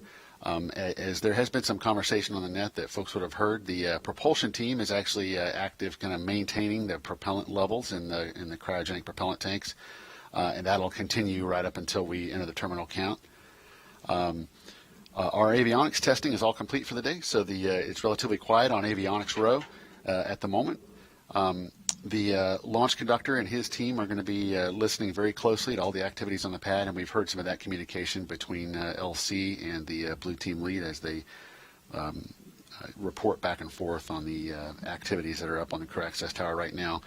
And as part of that, the ULA and the range safety team are also monitoring all of the activities as well with a keen eye on safety. So the team is staying busy downstairs, and but for the most part, from a rocket processing perspective, the rocket's fully fueled and ready to go. So we'll just be waiting on loading our crew today, and then once the Starliner is all closed out, then our team will pick back up with those final preparations for launch. But for now, for the most part, the ULA team is kind of just in a monitor mode, just maintaining readiness for our instantaneous window today. And for anyone who may be just joining us, I just wanted to let you all know at home, we are wearing headsets and listening to a lot of the chatter that's going on in the background. So you are hearing some of the public communications that are going across the loops, but we're also hearing some other things through our headsets. So it's our job to listen to those things and be able to translate them to you as they happen. So again, we are watching Commander Butch Wilmore get ingressed or entered into Starliner, and we are watching the pad team go through some of those procedures. One of the things I really wanted to mention about the seats is, some people might not realize that they're actually sort of laying on their back in this position, and Sunny tells a story about it, that, they were both on shuttle, and shuttle landed with them sitting in sort of like a chair, like you would sit in a chair, and that, they studied the impacts over the years, and that it actually is safer and more comfortable to land on your back. So that's why they're in this position. Of course, once they get up into space, it won't make a difference, of course, but they are on their backs right now. So it looks like we are starting to see Sunny make her way into Starliner. So to walk you through her procedures, we will send it back to Megan, Dee, and Nicole. Thank you so much, Lauren and Dylan. So as she said, we now see Sunny inside Starliner. She is to Butch's right. So Butch is closest to us on screen here, and then to his right is Sunny getting into the pilot seat. And Nicole, she's actually getting in a lot earlier than we were expecting. Actually, the pad team has until an hour and 55 minutes before launch to finish ingressing both crew members. And look where we are. Sunny getting into her seat 2 hours 27 minutes before launch, and crew ingress usually for each person takes 15 to 20 minutes. So really, all the math that I just said means they're ahead.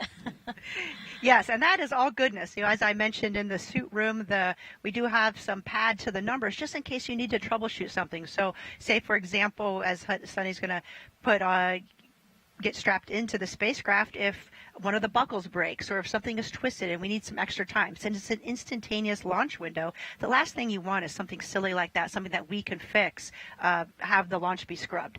So we do have this time built in for troubleshooting, and if everything goes smoothly like it is so far, then you'll see the crew ahead of schedule. This is also a great point to this being a first developmental test flight. This is the first time we're running through these procedures in a real spacecraft on a real launch day. So we'll learn a lot, and in the future, when there's more than 2 people in the spacecraft, we'll be able to recognize some of those efficiencies.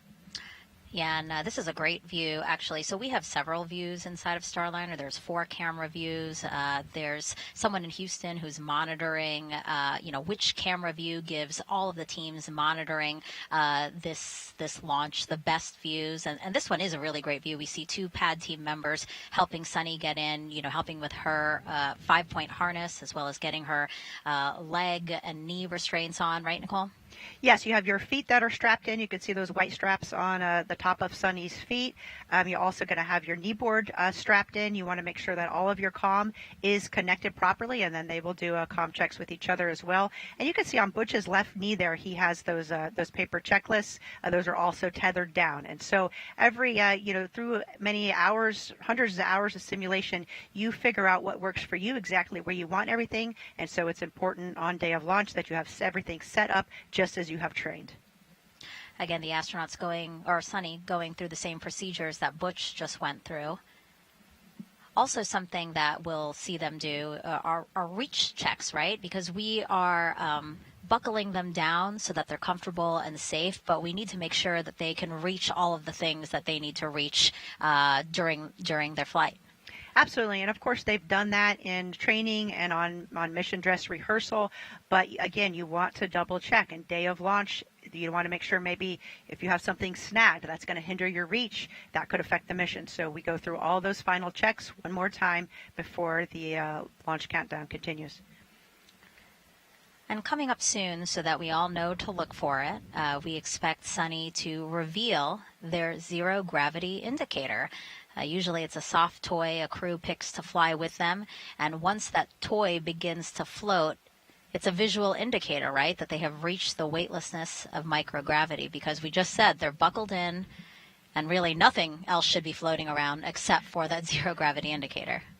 Yes, it's a great way to show that you've reached microgravity. Unfortunately, the camera views for Starliner, when it's in free flight, will not be transmitted back down to the ground real time. They'll be recorded, but not real time back down to the ground. So Sunny will introduce this here on Earth.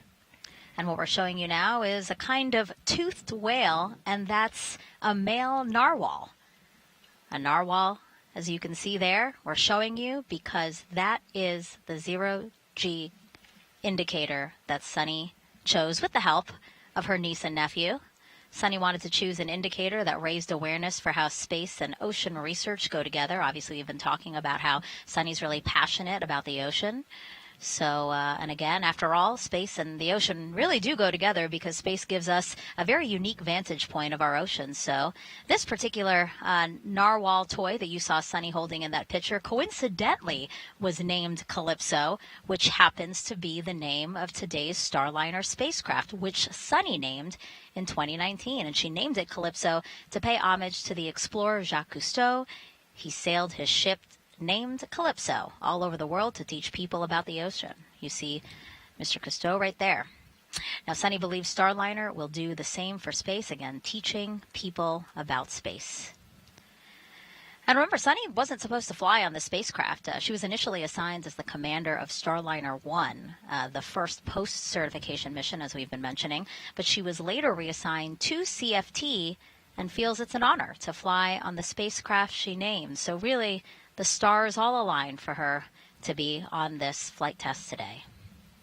She did. I think that's very special. I remember we were there all for the OFT landing when Butch revealed, or when Sunny revealed the name Calypso. Yep, back in 2019. So look out for that zero gravity indicator. She had it in one of the bags that they're putting onto her. And so at some point when she's settled into her seat there, she will take it out, and then one of the pad team members will tether that indicator somewhere to the spacecraft again so we can see it free floating when they reach microgravity. And they have quite a few bags and satchels that are on their legs. Their right thigh pocket is a blue pocket, and then there they'll have any type of anything they need to get to in flight. So any medication or maybe a tissue or pens and pencils. And then they have a gray bag that's on their right shin pocket that has their emergency equipment, some food, emergency water, a whistle, a signaling mirror. And then on their left shin pocket, they'll have some personal items and their glasses if they need them, as well as a dosimeter. And I want to go back to something you mentioned. You were mentioning the camera views inside of Starliner. So yes, we do have several camera views inside Starliner, and we will have those views all the way until launch. So we will get to keep our eyes on the crew all the way down to T0.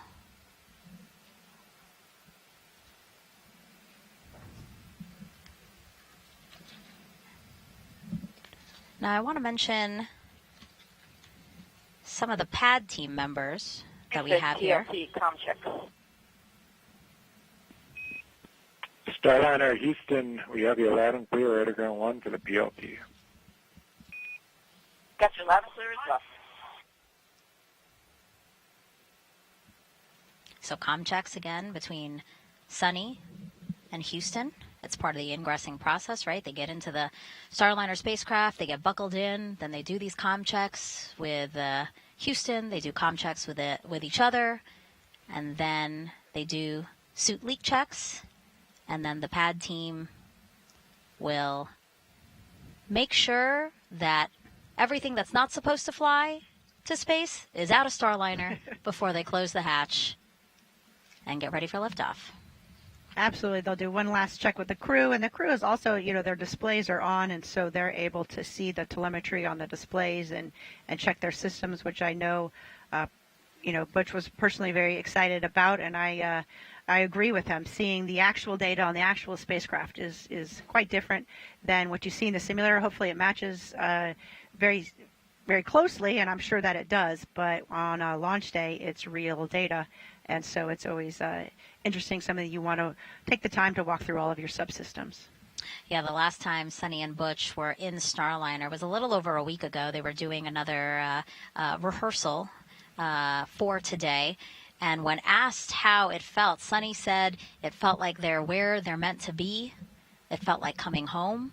And Butch is the one who said he can't wait to get in there and see real data and telemetry. So I'm sure he's excited but also focused.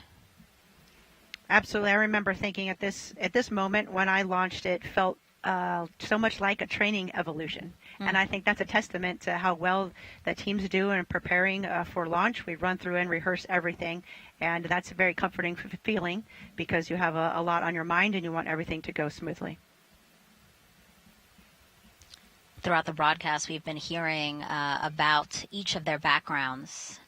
both are test pilots, and both have said that that background in particular has really helped them with this mission. Butch said our backgrounds are why we're here. And again, Sunny giving a lot of credit to Butch, saying he's always asking why, and it's really been helpful, especially in a test flight. Especially in a developmental test flight, there is so much to learn, and everybody is working together. But when you have that integrated spacecraft, how those systems come together, especially during an anomaly, is something that takes a lot of trial and learning as you go through that process. And so both of their backgrounds as test pilots have been absolutely instrumental in the development of Starliner. So coming up next, the suit gross leak checks on Sunny. You know, Nicole, we know that we might have some new viewers that might not have seen Butch's ingressing and his suit leak checks. So let's talk again about what that is and how that's accomplished. It's basically the same suit leak checks we saw, or essentially the same suit leak checks we saw in the suit-up room, right? Yes, it's the same, except for you're plugged into the actual spacecraft, right. So you have the cabin fans providing that air, but you close your visor, zip the visor, and then increase the pressure of your suit. And we're really checking to make sure there's no leaks. So if you didn't get that zipper all the way zipped, or if there was, some hair caught in there or a tether caught, that would fail your leak check, or if you had another problem somewhere else in the suit. So that's our final check prior to the astronauts launching, that the suits are in good order. Again, the suits are there to protect them in the case of an anomaly. It will provide pressure and breathing air to keep the astronauts safe should there be a problem on board the spacecraft. Look at that beautiful shot on the left side of your screen there of a Starliner atop. TLC is ready to perform gross leak check.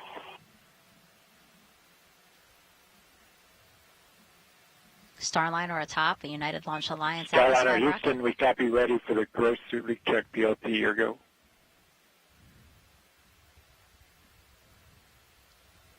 Okay, you can see Sunny, she's closing her visor there, and she'll zip it closed, and then she has a little knob to increase the pressure of her suit, just a few psi, and then she'll pause to wait and make sure that her suit maintains good pressure before unzipping her visor and proceeding with the ingress. And this is the first time we're seeing these suits in action. So, Nicole, did you have any input in how, I know that Sunny and Butch said, did you have any input in how these suits were designed? Early on we worked a lot with David Clark and the suits. The design was pretty much set, but there were some modifications as the suits were built. We need to make sure that they fit each of the crew members and in a pressurized environment. And so there were some adjustments that David Clark went back and made on the suits to make sure that we had still the ability to reach everything when the suit was pressurized, and also some work on the zipper. As you can see, the zipper is a critical component there at the helmet. You need to make sure that it's zipped, so we need to be able to visually confirm that it's zipped, be able to hold on to a tether that's on the zipper, and that the zipper is strong enough, and then we have a proper technique for zipping that helmet. Yeah, I remember Sunny saying that one of the modifications was putting a T-bar onto the end of that zipper, just so that they really had a good grip on it as they made sure that it was completely closed. Absolutely, and even though you have pretty good dexterity in the gloves, it's still difficult to hold on to a little tether, so the T-bar helps quite a bit.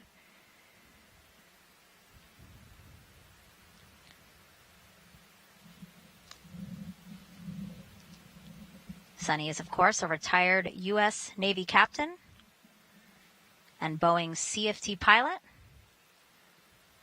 Some people might not know this, but Sunny once lived underwater for 9 days while working within the robotics branch of the International Space Station. Did you know that, Nicole? Yes, I think she was a part of the NEMO mission, which is a space analog. We have different types of missions, some underwater, some in caves, believe it or not, where we are working together with a small group, executing science in a mission, but at the same time we're working on those expeditionary skills, living and working together as a team, which are a really important aspect to human spaceflight.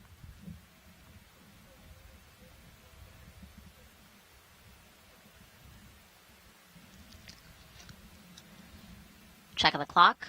2 hours, 13 minutes and counting until liftoff of NASA's Boeing crew flight test. Again, just want to spend another moment to call attention to the left side of the screen here and just that beautiful shot that we have of Starliner and Atlas V. Thank you for bringing it up full screen because it is really a great shot. Nicole just turned around. It's directly behind us here at the host desk. Just to take this moment in. It's absolutely beautiful.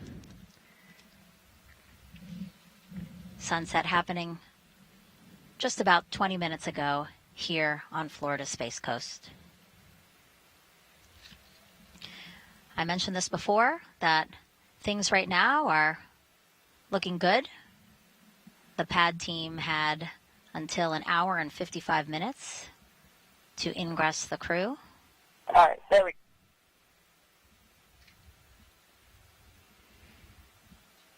We just heard that comm communication from Sunny there. Looks like she was maybe troubleshooting a little something there with her suit. And so, again, that's why we have some additional time built into the schedule so that any type of issue, we have time to work through that and we don't feel rushed really in the process. You know, you want to make sure you have everything right. Safety is at the forefront of everybody's mind. Copy. Let me know when you're ready to do contact. Tech 5, you are now on air to ground 1. PLT, Tech 5 on air to ground 1. How do you read me?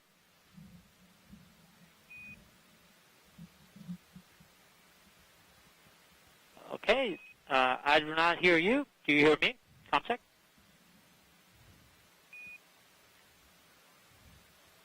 Air to ground 1, I got you loud and clear for PLT.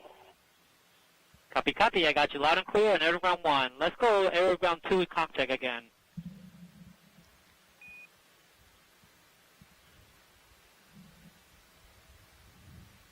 Tech 5.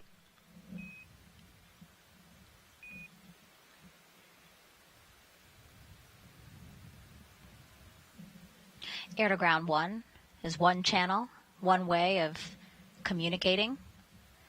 Air to ground 2 is a secondary line as well. Again, you've heard our commentators mentioning that they're monitoring, listening to the launch teams who are working this mission.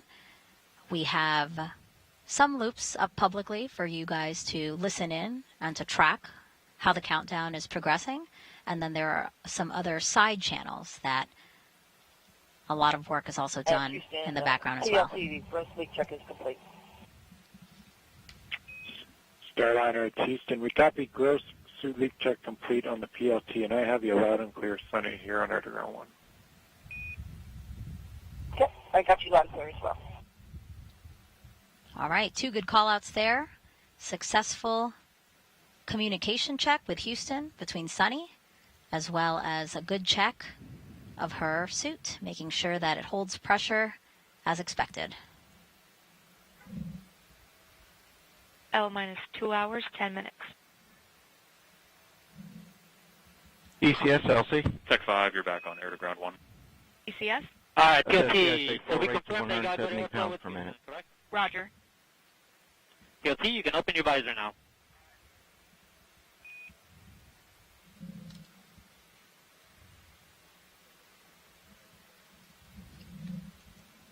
All right, with Sunny opening her visor after a successful... PLT, perform comm check on ICOM with CDR.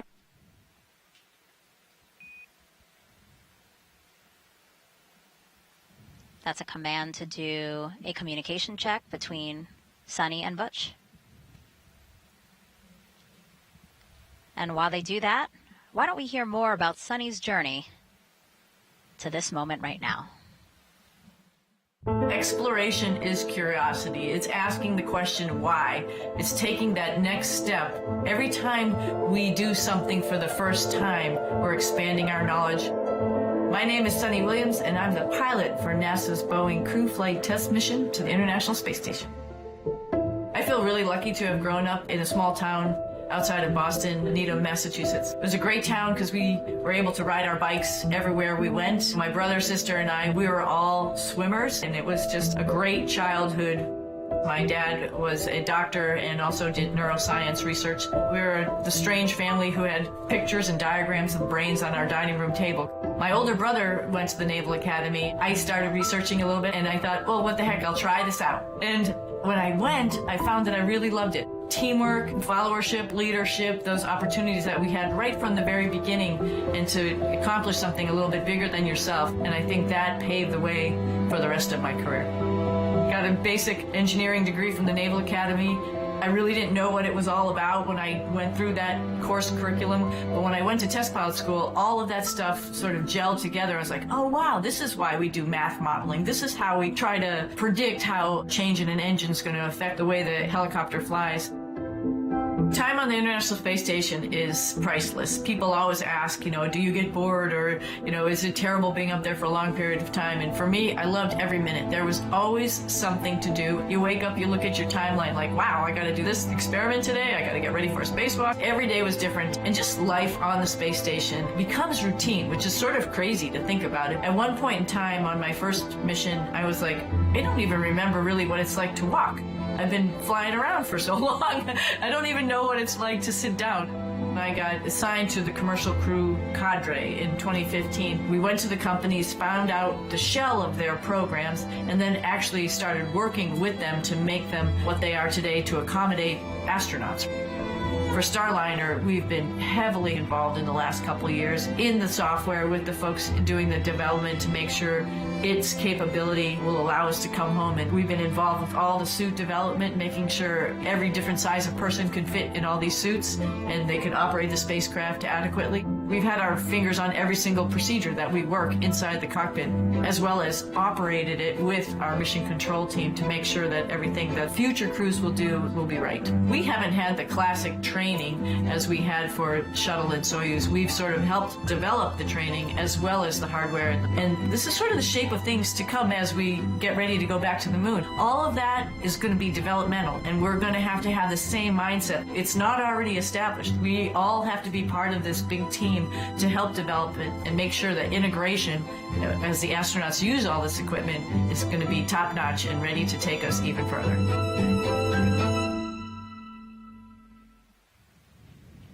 2 hours, 6 minutes and counting until liftoff of CFT. Both Butch and Sunny inside Starliner, which is sitting on top of a United Launch Alliance Atlas V rocket at Cape Canaveral Space Force Station's Launch Pad 41.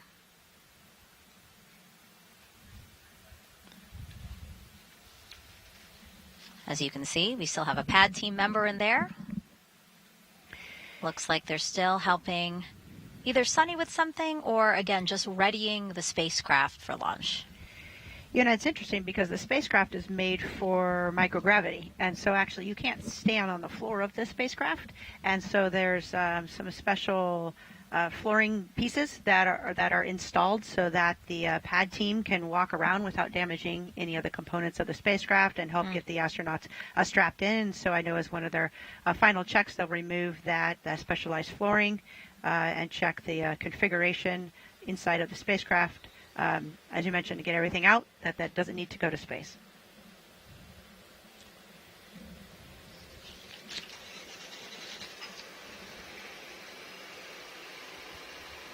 Oh, there it is. It looks like they have taken the narwhal out, and they are finding a place to tether it. Maybe I'm just imagining it because I can't really see Sunny's face, but she looks happy to see the narwhal out. Again, a special zero-gravity indicator that she picked with her niece and nephew. Pad, you are now on air-to-ground 1. Copy. Starliner crew, is there anything else you need help with before we leave and close the hatch?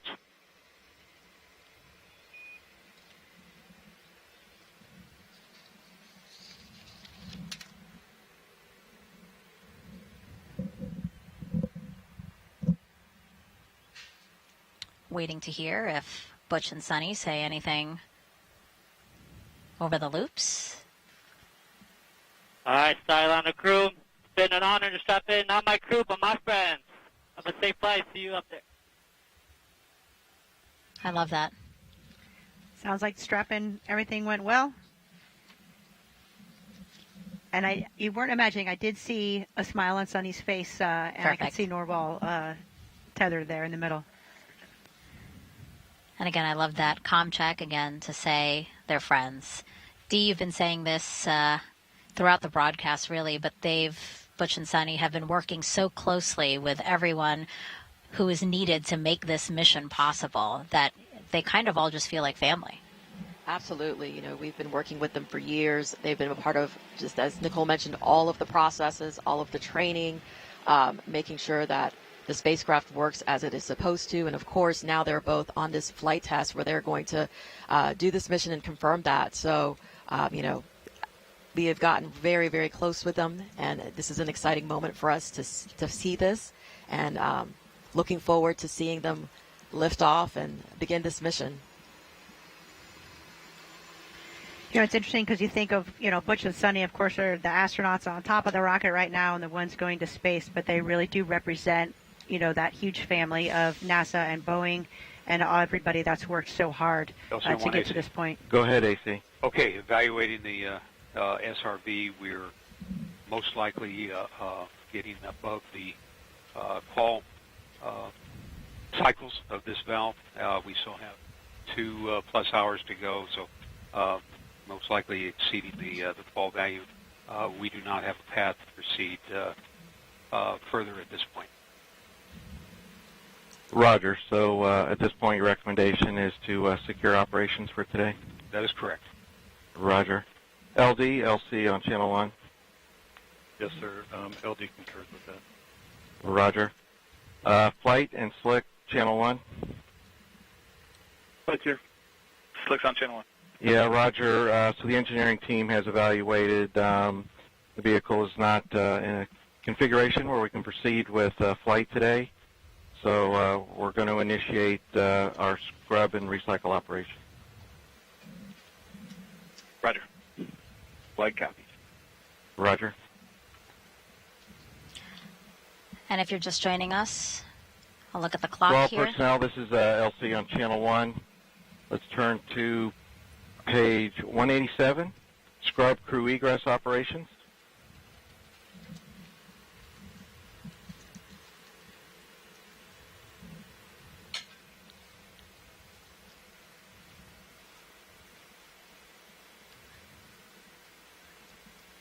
Again, the clock 2 hours ahead of what we were targeting, a 10:34 and 14-second p.m. Eastern Time liftoff. But you just heard from the launch team that we are scrubbing OSM, for today. LC. OSM, go ahead, sir. Establish the BDA roadblocks and open the flight hazard area. Roger. All personnel on channel 1 will be starting an estimated 65-minute hold at this time for flight crew egress. All systems maintain T-4 configuration.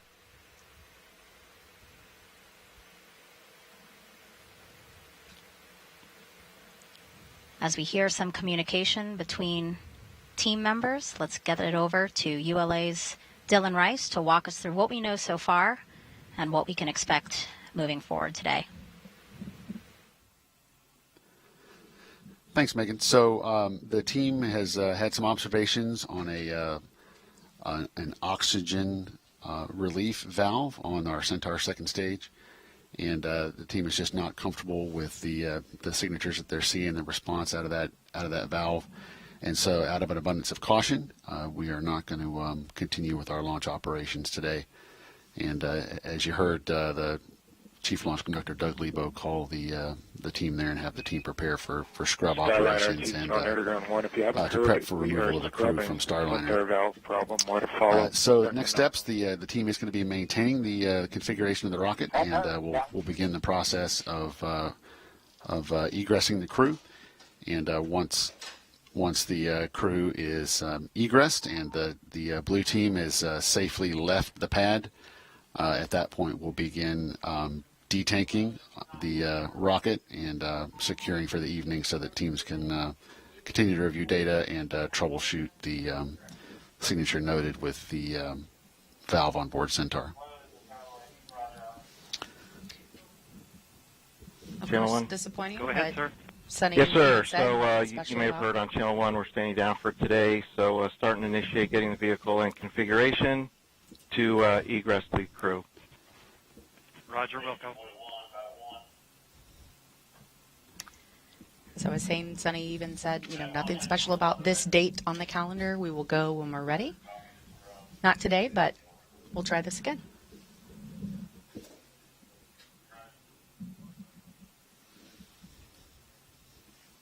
So a lot of what's going to be happening now is sort of what we've seen happen up to this point, just in reverse. Right, and again, this decision was not made lightly, but really out of an abundance of caution. We say that the rocket business is a business of 10 million details, and only when all 10 million details are correct and where you want them to be do you let your rocket fly. So for today, we're going to go back and Slick LC Channel 1. LC, you have Slick. Yeah, Roger. So I'll rely on you timing-wise to let me know when you're ready for the CTV convoy to return to pad. Yep, I was working that right now. Roger. So again, for now, we'll be maintaining the configuration of the launch vehicle until the crew and the blue team have exited the area, and at that point, we'll begin detanking and securing the launch vehicle for the evening. So for now, I think we'll turn it back over to Megan at the host desk. Thank you, Dylan. Again, just a recap for folks, about 4 minutes ago, the launch team decided to stand down from the launch attempt today. Dylan noting for us that the ULA folks and the launch team, they decided to, out of an abundance of caution, to stand down because they saw something off nominal with an oxygen relief valve on Centaur. So right now we are looking live inside the White Room where the pad team will begin procedures to help the crew out of Starliner, out and down the crew access tower. And then we also heard that plans are in place to return the Astrovan to the pad to pick up the team and return them to astronaut crew quarters. Now, Nicole, walk us through what we expect to see. There are obviously procedures in place for this exact thing, if needed. Absolutely, and this is trained and rehearsed multiple times as well, and so ULA will make sure the rocket is in a good state, and they will follow their procedures. As far as the crew specifically, since the hatch wasn't closed and ordnance wasn't armed, it's quite simple for the crew. They'll wait for some callouts to make sure that the spacecraft's in a good config. That will be putting the comm, demerging the comm channels, transitioning back to ground power, and making sure that the prop system is all secured.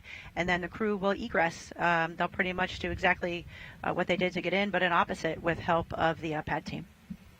Okay. Do you know how long we expect that to happen? Is this a long process, or for the most part, this is pretty easy once we know it is safe for them to start getting out? Once the rocket, we know the rocket's in a good config and they give the go, it's relatively quick to make sure that... RLM-11. Go ahead. RLM line items disabled for red line report. Roger. P&E2, LC. Go ahead. Secure CEC and activate safing purge. Roger. And you hear the FTS, LC. FTS. Secure RF FTS and GPS metric tracking. Roger. That's the comm there from ULA. They are following their specific, procedure, and it's really just true professionals executing the scrub on the ULA side, as well as Boeing. CEC secured and saving purge active. Roger.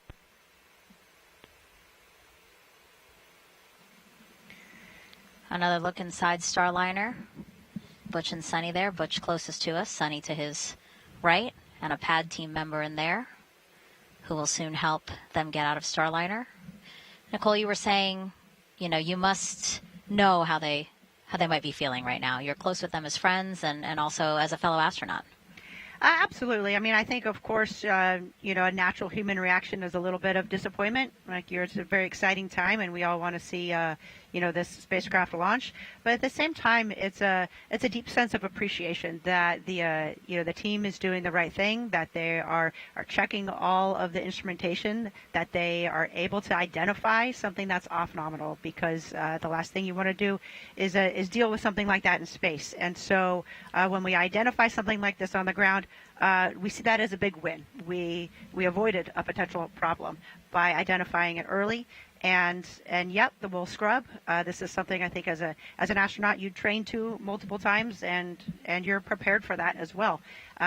It's important that you keep your head in the game, though, because potentially they could launch tomorrow, depending on the findings of this investigation. And so you maintain your focus. You are still sitting on top of a rocket filled with prop, and so you follow your procedures just like everybody does. You never let your guard down, and they'll execute the steps to safely get out of the spacecraft, and then they'll go back to crew quarters. They'll maintain their quarantine so that they can preserve a launch opportunity, and then they'll wait for more information from the team. Yeah, you talk about how the team rehearses all different scenarios. It truly is. I mean, can you talk for those who might not know, can you talk about the process of, simulating all the things that could go wrong so that if it does happen, everything is kind of rote. It's kind of just like muscle memory, and you don't really have to think too much because you just know it like the back of your hand. Absolutely. That is the most important part about being well trained. And it's not only the astronauts, it's the entire team. So you see that the pad team knows exactly what they need to be doing.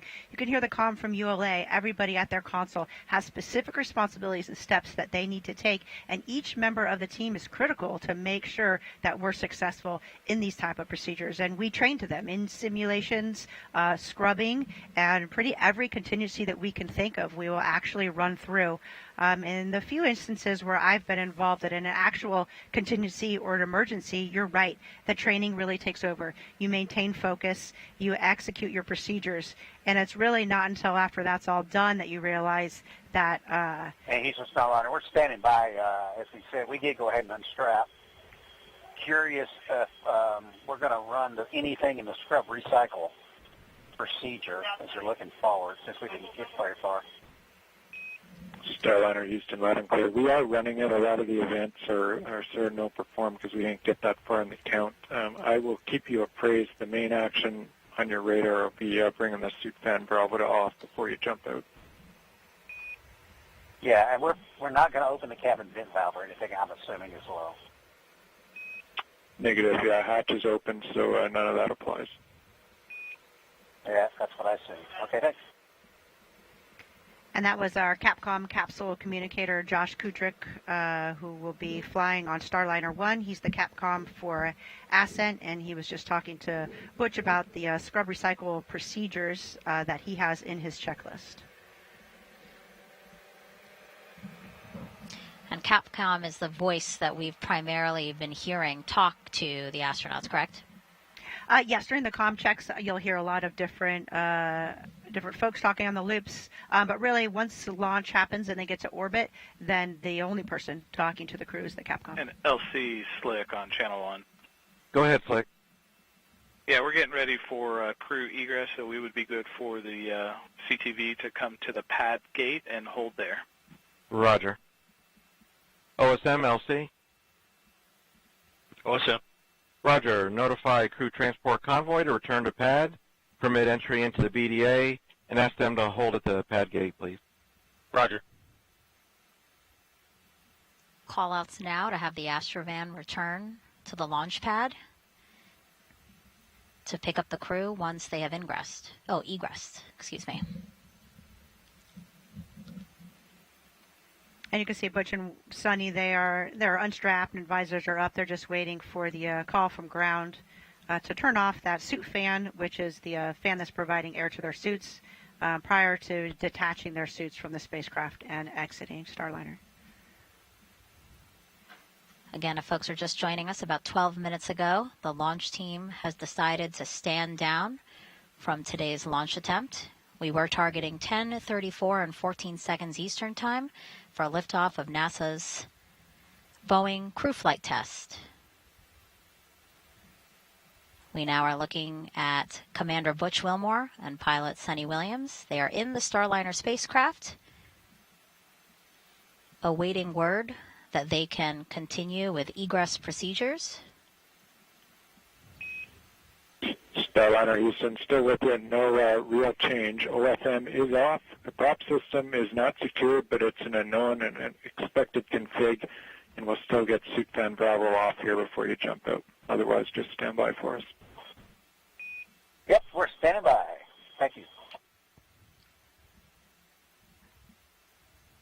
The reason the launch team is standing down today is so that they can evaluate an oxygen relief valve on Centaur.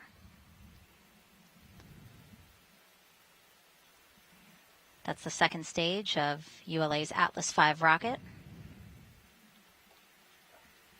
Nicole, some of those call-outs we just heard over the operational communication loops, or nets as they're called, again, just taking steps towards safing the launch vehicle, right?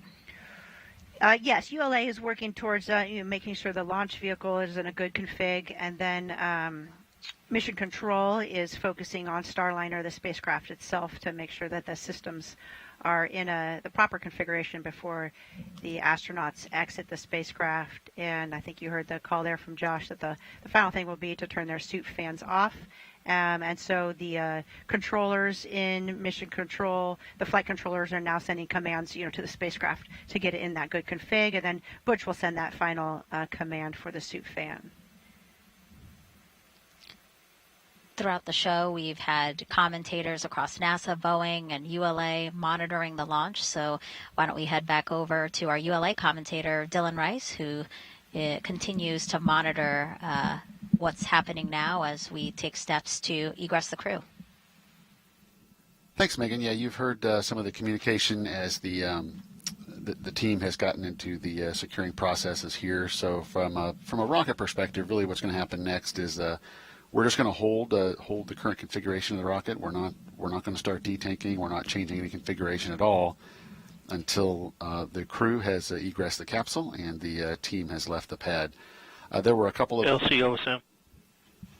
Go ahead. Yes, sir. You have per step 90. You have 20 personnel entering BDA at this time. Roger. Okay, with that call indicating the crew convoy has now arrived back at the pad.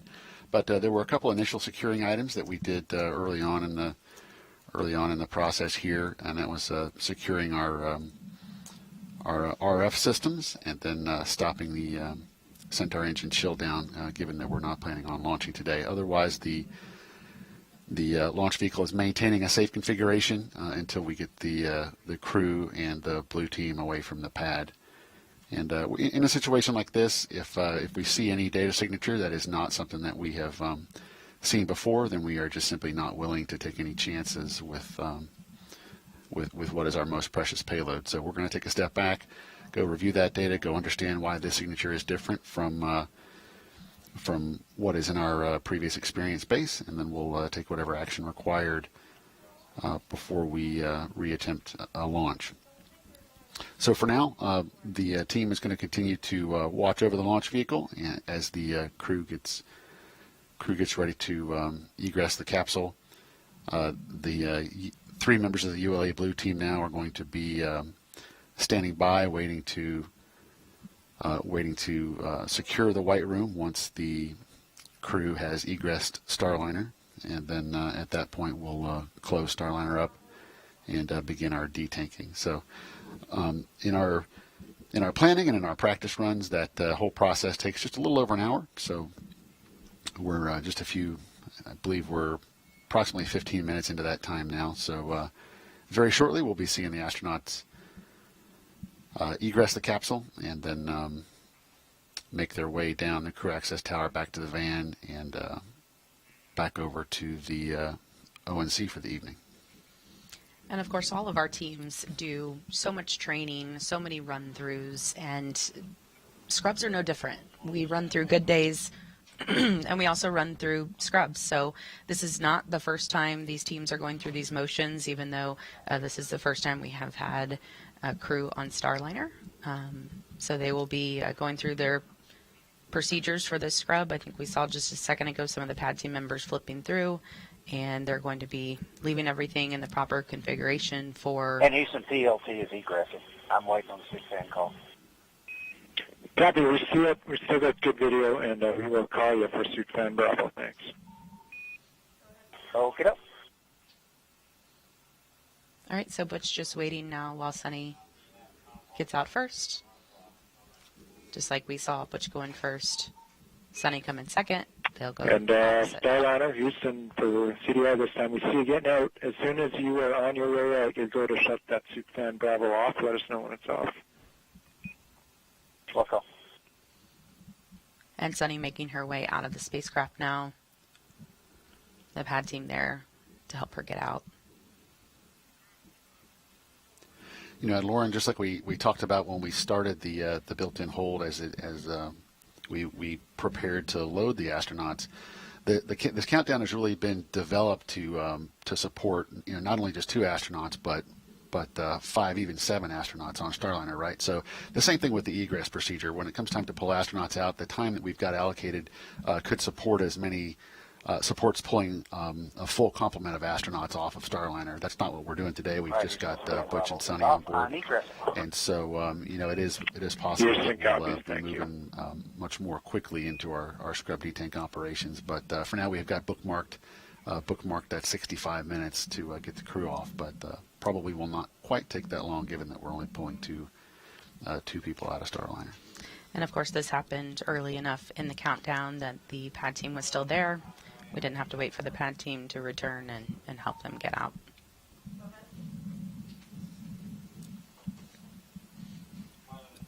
So as Sunny is going through her scrub procedures right now in the white room outside of Starliner, Butch is waiting for the pad team to help him egress the spacecraft.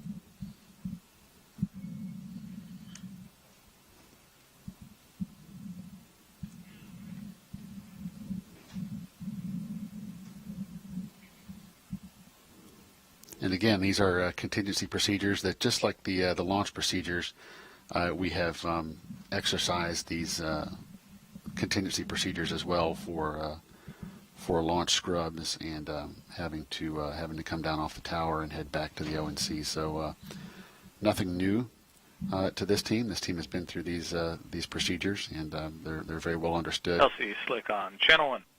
Go ahead, Slick. Hey, looks like CDR is out. We're going to go do a few things, but we'd be ready to do comm checks with LC on the OSC radio here in a minute, and we'll get the CTV up to the base of the cat. Roger. You see Butch is now out of Starliner, back into the white room as they start to detach some of those items that were on his spacesuit. You know, that previous call we just heard as well, once the astronauts are out of the capsule and the blue team is complete up on the tower, they're not in complete communication, you know, via the hardline communication systems like we've been talking nets and loops all evening long. So that previous call there was to establish a comm check with the chief launch conductor via the walkie-talkies. So we do have the walkie-talkies available for those periods of time when we're not actually on the hardline communication system. So they'll be executing that comm check shortly. And again, that's per one of our contingency procedures. We have got plans in place to address most problems that come up, and that is one of them. That just make sure your walkie-talkies work before you unplug yourself from the hardline communications systems. And again, those walkie-talkies allowing the team to communicate with the team in the field to communicate with the team back here in the Launch Control Center as they're driving out of the pad and over to the fallback area. The Astrovan will be there shortly to pick them back up and take them back over to crew quarters.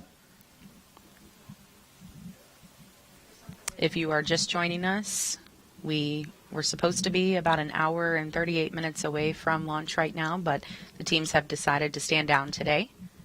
That's why you see the astronauts in the white room. They were strapped into Starliner, and we have just been going through procedures to get them back out of Starliner and soon headed back to crew quarters.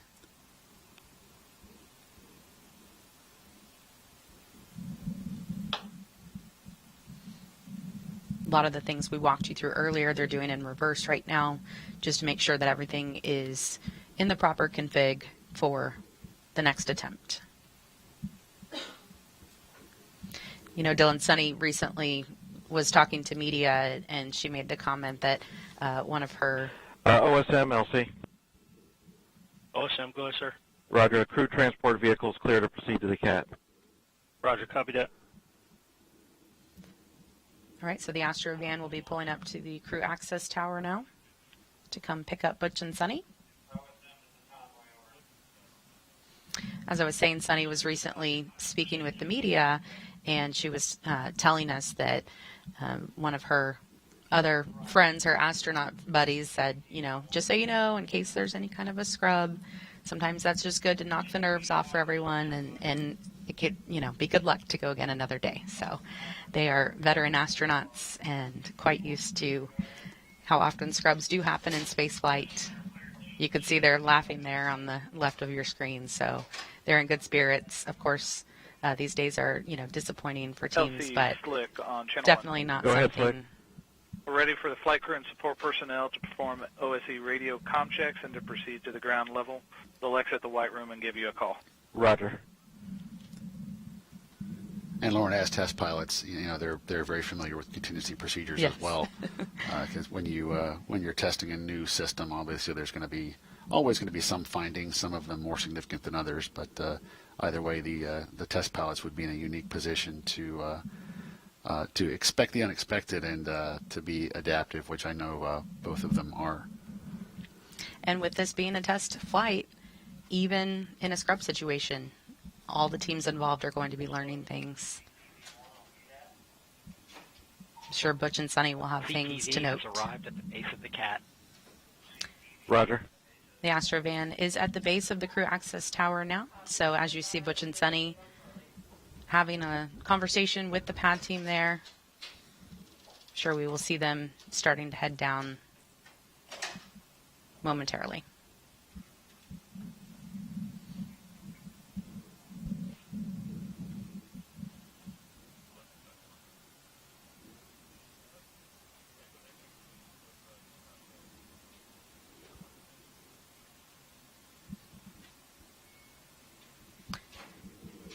Teams on some of the side nets are telling us the crew egress procedures are complete.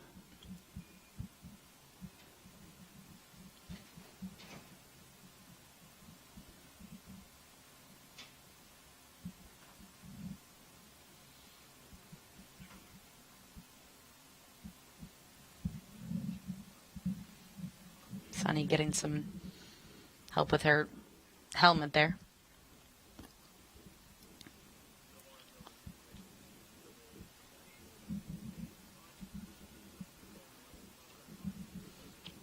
All right, they are on the move. They are going to be headed back into the elevator. They are on level 12, so headed back down to the base of the crew access tower, and we'll get back into the Astro van to head back to crew quarters. And with that, we will send it back over to the ladies at the desk, Megan, Dee, and Nicole. Thank you, Lauren and Dylan, for giving us more insight into today's scrub. Now, so we just saw Sunny and Butch get into the elevator from level 12 here at the crew access tower, and they are now going down to the pad, where, as you just heard, they will get into the Astro van. Nicole, what are the next procedures, right? So they'll go back to astronaut crew quarters, and what happens then? So they'll go back there and obviously get out of their spacesuits, and then we can expect a brief. The astronauts will get briefed on the details of the anomaly that was seen on Centaur and Flight crew information arrived at the ground floor and exited the CAT elevator. Roger. and information on what the next plan is. And so, hopefully we have an opportunity to launch tomorrow, but we don't have enough information yet to know. But the crew will plan on that, right? They have to always be prepared. And so they will follow their schedule as far as eating and sleeping and other, briefings that they need to obtain. And they'll make sure that they kind of reset themselves. They'll have a chance to reunite with their immediate family. And again, that's why everybody stays in quarantine, so that even in a situation like this, they can, the support folks as well as family can still be together. Yeah, everything is choreographed down to the minute. You were talking about their schedule because, again, since this launch is later at night, everything has to shift so that they're awake and ready for launch when it is. Yes, sleep shift is a big part of it, and even though we see this launch at 22:30, the astronauts have already been up for 5 hours, and once they launch and get to orbit, they still have a lot to do in orbit to test out the systems of Starliner, and so it's a very long day. It's important that they are well rested and ready to go. And now we see the Astrovan backing up away from the elevator that took the crew to and from level 12 of the crew access tower. Again, on their way to astronaut crew quarters inside the Neil A. Armstrong Operations and Checkout Building. This drive, again, will take about 20 to 25 minutes. Nicole, you mentioned that because of the scrub, they will have time to see their families again. That must be nice to have that opportunity to reconnect with them. I think it is. There's always, a ton of emotions associated with launch, and maybe you don't realize it at the time, but I remember talking to my husband and son after launch. Crew transport vehicle has exited the pad gate. Roger. And just a comment on how much just energy and excitement. And when you have all those emotions running through your body, it can be quite exhausting. So it'll be nice to have a chance to reunite with their family, as well as the astronauts and the other support personnel back at crew quarters. I'm sure they'll have a nice meal, which I know Butch always comments on the wonderful food and the folks that take care of us at astronaut crew quarters. And so we're thankful to continue to have their support, and then we'll be standing by for the next steps. Yeah, that's interesting and very correct of you to say that Butch, in the last few days leading up to launch, has been talking about how excited he is for the food here at KSC. So hats off to the chefs at astronaut crew quarters. Butch was looking forward to a meatloaf meal. I'm sure he had it before launch, and Sonny was looking forward to eating some salmon. So at least they'll be treated to another delicious meal at astronaut crew quarters. And even, the folks all the way from the chefs to the to everybody that keeps the crew quarters up and functioning, this has all been rehearsed and part of a plan. So all these the contingency plans are laid out and in place, and now they just need to be executed. And you had mentioned that there is an opportunity to launch tomorrow.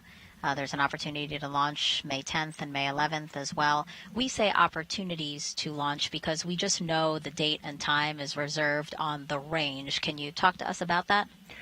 Yes, an opportunity really means, from an orbital mechanics standpoint, as far as the spacecraft rendezvousing in a proper profile with the International Space Station and range availability.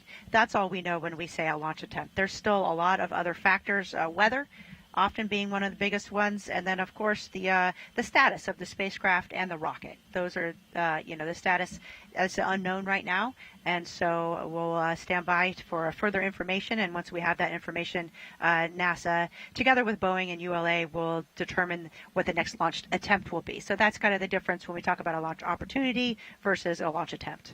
Right.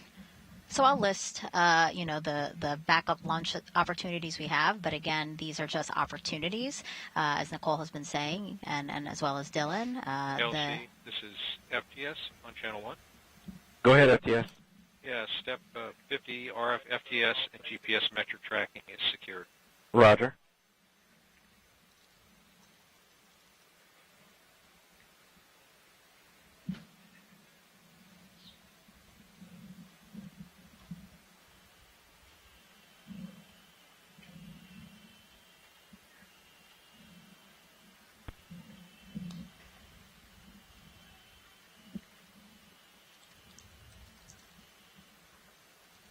if you're just joining us, about 30 minutes ago. LCOSM. Go ahead. Yes, sir.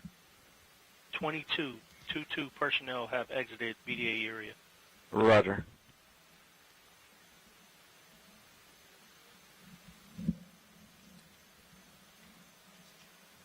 About 30 minutes ago, the launch team decided to stand down from today's launch attempt of NASA's Boeing crew flight test. Out of an abundance of caution, the launch team wants to reevaluate an oxygen relief valve on the Centaur, which is the upper stage of the Atlas V rocket. Right now on your screen, you're watching Butch and Sunny and their full security convoy make their way from Launch Pad 41 on the Cape Canaveral Space Force Station, and they will make their way through Kennedy Space Center to make their way back to astronaut crew quarters. The ULA team will evaluate, again, that valve. And Nicole, you were saying that you expect the crew to get some sort of briefing as to what information the team might have to share with them when they get back to crew quarters. Absolutely. I expect that they'll get a preliminary briefing as soon as they get changed out of their flight suits or spacesuits, and with just the information that they have. And then they'll set a time for a follow-on briefing. Maybe that will be tonight, maybe it'll be tomorrow. It really depends on the situation. But it's important that the crew is aware of what the issue was, and that they understand the steps that were taken, obviously before they attempt another launch. We've been saying throughout the broadcast that Butch always likes to ask why. I'm sure he'll be very vocal as we make plans for a next launch attempt. Absolutely, and rightfully so, I think, the great thing is that we have a great team with Boeing and ULA and NASA, and so everybody will come together and talk about, the anomaly and what they've done to address it, and then together we'll make a decision. They'll make a decision when it's appropriate to attempt another launch, and so it's really a team effort, and it's important that we have each member of the team looking at those different opportunities and looking at them from each different perspective. And again, we'll also be taking a look at the weather, so a lot of other factors that will roll into it. From the host desk here, we can see in the distance some of the lights from the convoy making their way past the press site here where we are sitting, which is across the street from NASA's Vehicle Assembly Building. And then they will make their way to crew quarters.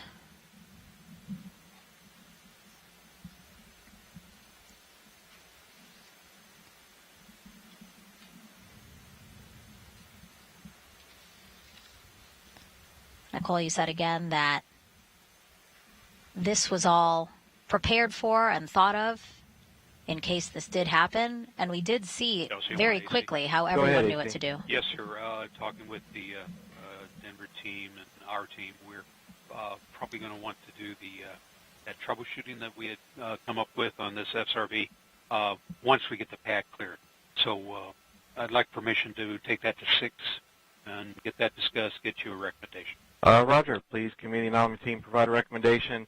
I'd estimate at this time it'd be about 30 minutes. We'll be ready to start detanking. Sounds good. Thank you. Absolutely. Everything is rehearsed from what we call nominal operations, where everything goes perfectly smooth, to little issues, so that everybody's aware how to troubleshoot those and what their roles and responsibilities are, as well as a scrub, as well as major contingencies. We really practice all of those different scenarios so that the team is prepared. And I think you'll see, or you can recognize today how calm everybody was, and they're executing their procedures. Everybody knows that their role. And quite quickly, we talked about the situation, and Butch and Sunny were informed, decision was made, and then once they started the scrub process, they were actually outside of the spacecraft quite quickly. So really just a testament to the professionalism and the preparedness that we see from this team.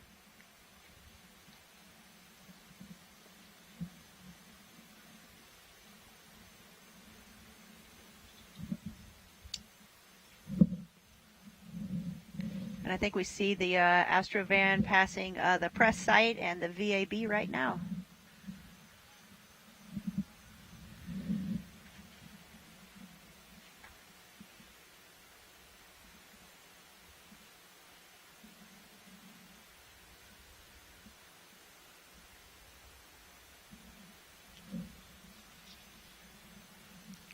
Crew quarters, probably another 10-minute drive from here.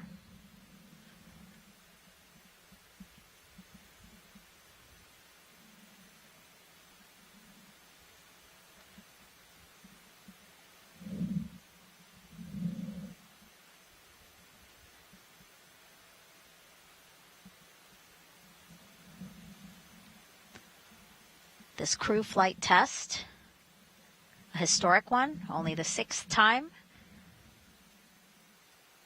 that NASA will fly a new crew transportation vehicle.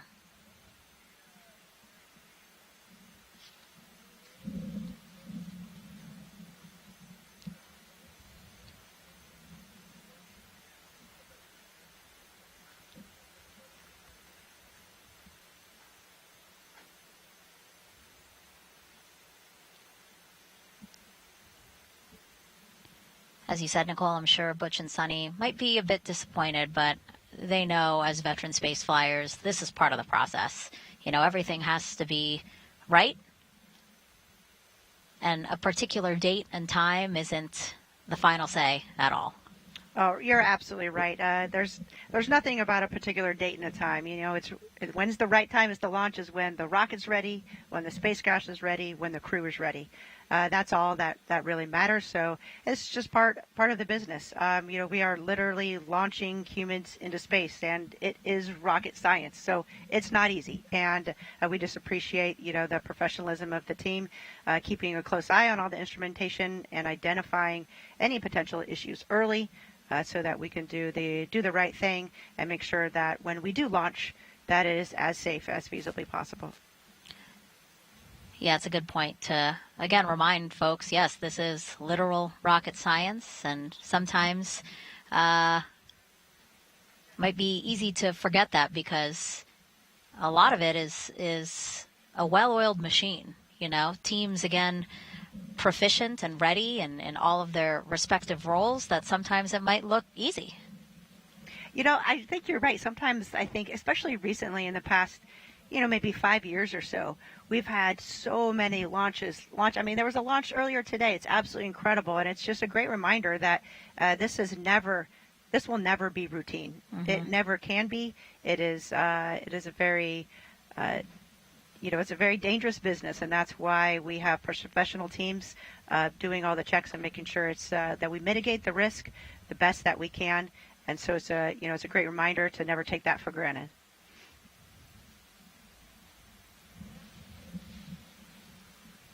Anything you might want to say to Butch and Sunny tonight? I mean, actually, do you plan to maybe have an opportunity to touch base with them, and what might you say to them? You know, I'll shoot them a text, but I'm sure they'll be quite busy with seeing their family, and I'm sure that from their family and friends, you can imagine how many texts and phone calls they're going to get. But I think it's important that they maintain focus, and they know that too. So I think a lot of folks, especially in the astronaut corps, will kind of just leave them alone, knowing that they have a lot to deal with, a lot going on. They need to stay in the game because potentially they could launch tomorrow, since there is a launch opportunity. And I can just imagine Butch with a smile on his face saying, "Yeah, well, this is human spaceflight. That's the way it goes," you know. Mm-hmm. And he and Sunny thinking of this as just another great rehearsal for the entire team to walk through. And the next time they have an opportunity to walk out and ingress the spacecraft, you would expect it to go even smoother, and they're going to feel even more comfortable doing that. So I think that's the correct mindset to have. That's the best way to go about it. He actually just reminded me, Butch, in one of the recent interviews was asked, what do you think of setbacks? If there's a setback, what do you think of that? And he goes, they're not setbacks, they're steps forward. So as you said, another rehearsal, another opportunity to fine tune anything to make sure that the next time is even better than the last. Absolutely, and a great reminder that this is a developmental flight test. And this is, as you mentioned, we've only done this 6 other times in the history of humankind, and so it is a big deal. And every time we learn something and we overcome that challenge and we move forward, and that is a step in the right direction. That is progress. We're going to see the convoy turn left here in just a few seconds, and then it's a straight shot back to the operations and checkout building here at Kennedy Space Center, where the west wing of the 3rd floor, that is the astronaut crew quarters, a historic area of the ONC, where Butch and Sunny will go back to for the night. And Butch and Sunny have extensive experience launching. Obviously, each of them have launched twice to space, but they've also supported other astronauts launching from Kennedy Space Center multiple times. Butch specifically was a Cape Crusader back in the day, so he was, specifically a crew member that came out to support launches. And that's a lot of back and forth, and I'm sure he's seen a lot of scrubs and taken a part in successful launches and days when it's just not going to be our day to launch and you're going to come back and launch another day. So, he's seen it from the perspective of a crew member as well as a perspective of a support astronaut. In fact, Butch has flown the T-38 across the Gulf of Mexico 458 times. Oh, wow. And you know how I know that? He counts every time. It tells us. Yes. Very meticulous. As a true naval aviator, yes, he's very proud of it. But it really just shows his extensive experience that he has in human spaceflight. Mm-hmm. And Sunny too. Again, we've been listening to their backgrounds throughout this broadcast, and they both bring so much knowledge and experience to this moment. So, really honored to get to watch them take us through this developmental program and this flight test. And when they launch, it'll be really exciting to see. Absolutely, and you see their demeanor, right? They're very calm, cool, and collected, shaking hands with everybody, and that's what a veteran astronaut does. And they really set the example for all the astronauts and really, all humans, how to deal with, a situation that didn't go exactly as planned. You do it just like Butch and Sunny are doing here.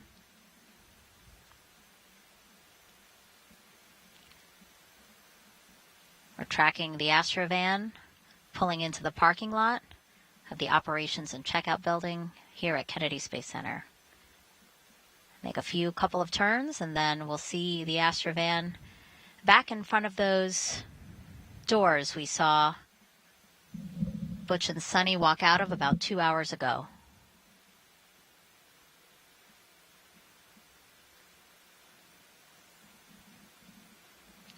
Looks like we have a couple of NASA astronauts there for their arrival.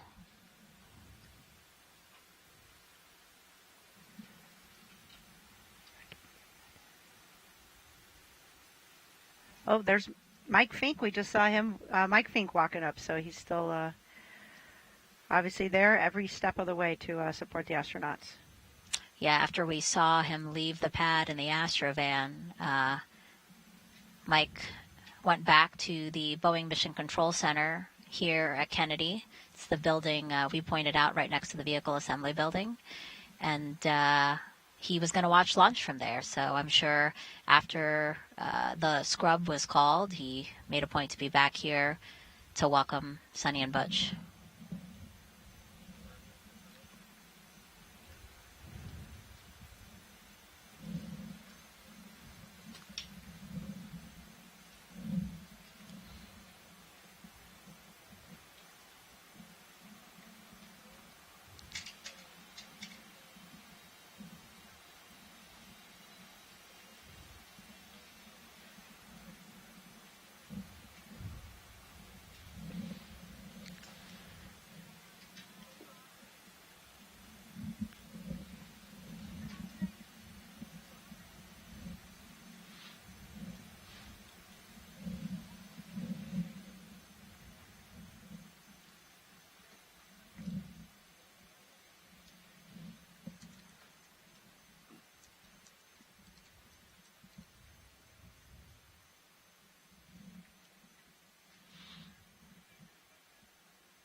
Yeah, so quick final.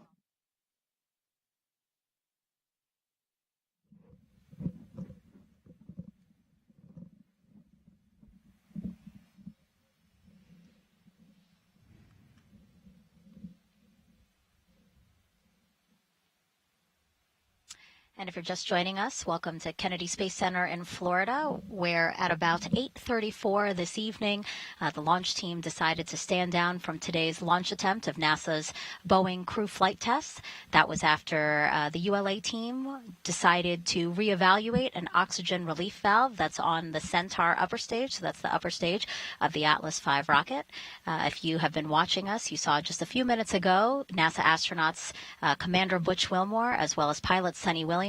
They have exited the Astrovan after the Astrovan picked them up from Launch Pad 41 and took them back to astronaut crew quarters, where they will spend the night and get updated as to the next steps to when another launch attempt can be made. I want to open it up to the hostess here now. Nicole, any final thoughts as we await some information about what happened tonight and again, the steps moving forward?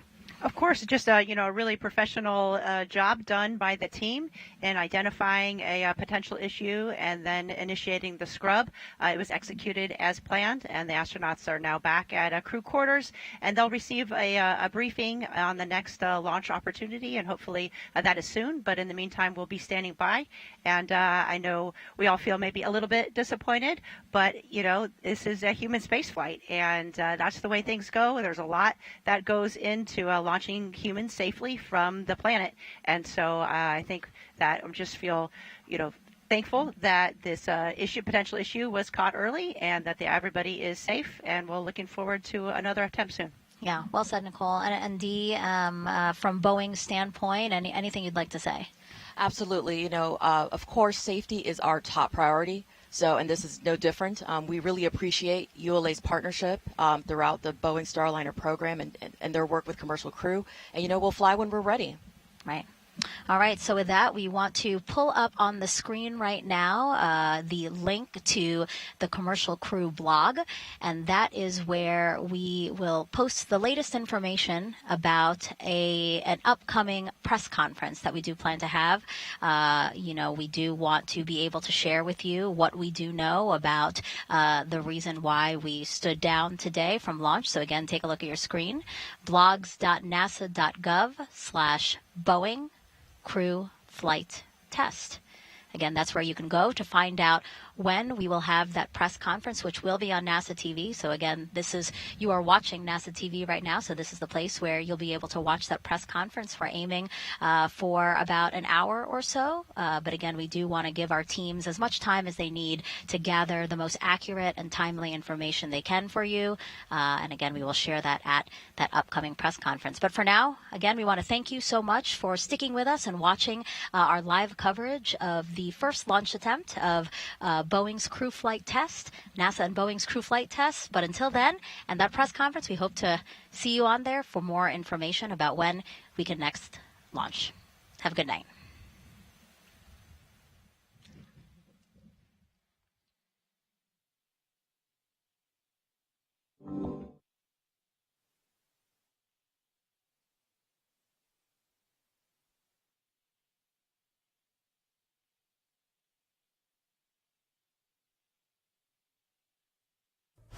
It's a new era of pioneers, star sailors, thinkers, and adventurers.